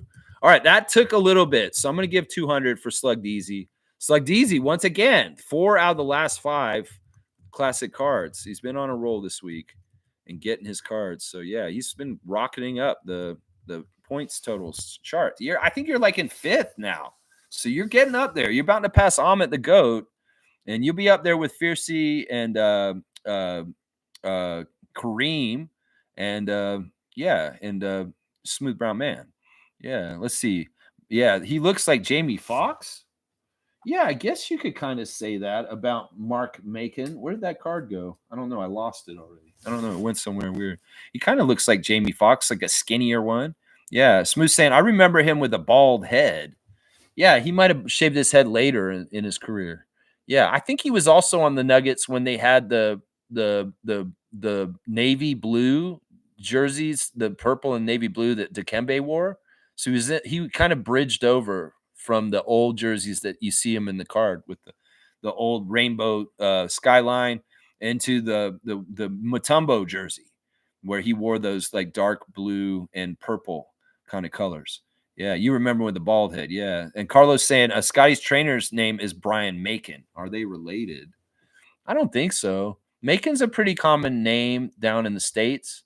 So I would say probably not. Probably not. I can't tell you for sure, though, Kaloy. I can't tell you for sure. All right, let's go check in with Raptors Reddit, and let's see what these jabronis are saying right now this morning. Let's see what they're saying. They got a picture of Shed dunking the ball from last night, and the caption says, "Me telling my grandkids about that time Jordan played for the Raptors." That's pretty funny. That's pretty funny. Jamal Shed threads the needle to Scotty Barnes, who then dunks on Jonathan Kuminga's face. Yeah, that was pretty good. Like I said, Chris was very excited about that and going after Jonathan, making fun of Kuminga with the patting on the head. Yeah. Here's a funny one where there's a screaming guy in a meme saying, Warriors fans, it says, F you, Raptors. You deserve to lose after injuring Curry tonight. Give us back our 2019 ring. And Raptors fans saying, it's a great game. So stupid. Raptors Reddit, you're weird, man. All right, let's see if there's any breaking news on Blue Skies. I have to see. Doesn't look like it. Doesn't look like there's anything that interesting here. No, nothing really that interesting on Blue Skies. Happy birthday to Solomon Alabi. Former Florida State Seminole Solomon Alabi has his birthday today. So happy birthday to big man Solomon Alabi, a Florida State Seminole Raptor, just like Scotty Barnes. Just like Scotty Barnes. If you have a fantasy team, check it out and do something with it. That's what I say. All right, we'll wrap it up. Raptors lost by 3 to the Warriors in an honorable game, a toe-to-toe game against one of the hottest teams in the league. And we did really good against professors Butler, Curry, and Green. And in some ways, the young Raptors excelled. My 3 stars of the game were Scotty Barnes, Jakob Poeltl, and Jamal Shed. And there is a game tonight for the Raptors 905 against the Motor City Cruise. They're in Motor City, so they're still in the state of Michigan. They were there for Grand Rapids. The referees will be Ian McClenny, Josh Reed, and Ashley Birch. Yeah, Motor City Cruise features Ron Harper Jr. as a two-way for them. So you'll see Ron Harper there. All right, guys, thanks for watching the Raptor Freak stream today. Good job, Raptors, holding your own against a high-level team like the Warriors last night. And, well, I hope Mo's right. I want to see us win out as much as possible. But we'll have to see what the plan is in regards to the ping pong balls and what we need to do in the last 12 games. We will play San Antonio on Sunday, and I'll have the preview for that game. But tomorrow is the Saturday Share the Love Cup for the medical staff of the Raptors. We'll be sharing the love on Saturday morning, so come and see me tomorrow morning at 9:30. And hopefully my internet won't be doing no crazy, stupid shit at any point today or tomorrow, and I'll be having easy, and I'll have a surprise for you guys tomorrow that I wanted to do today, but I couldn't because of internet problems. So we'll hopefully be able to do the surprise tomorrow for you guys, and you'll be very, very happy. All right, y'all, thanks for watching. Please like, comment, subscribe, share, and join. Raptors Freak live stream every single day, 9:30 in the morning. You can count on me even when I'm battling through internet providers to get through to you to get the service working. We got it done, baby. That's right. I love it. All right, let's go, Raptors. TGIF. Y'all have a great weekend, and let's enjoy spring. And maybe I'll see you guys in the chat on YouTube for Motor City Cruise, Raptors 905, 7 o'clock tonight. I'll be there. Let's go, Raptors.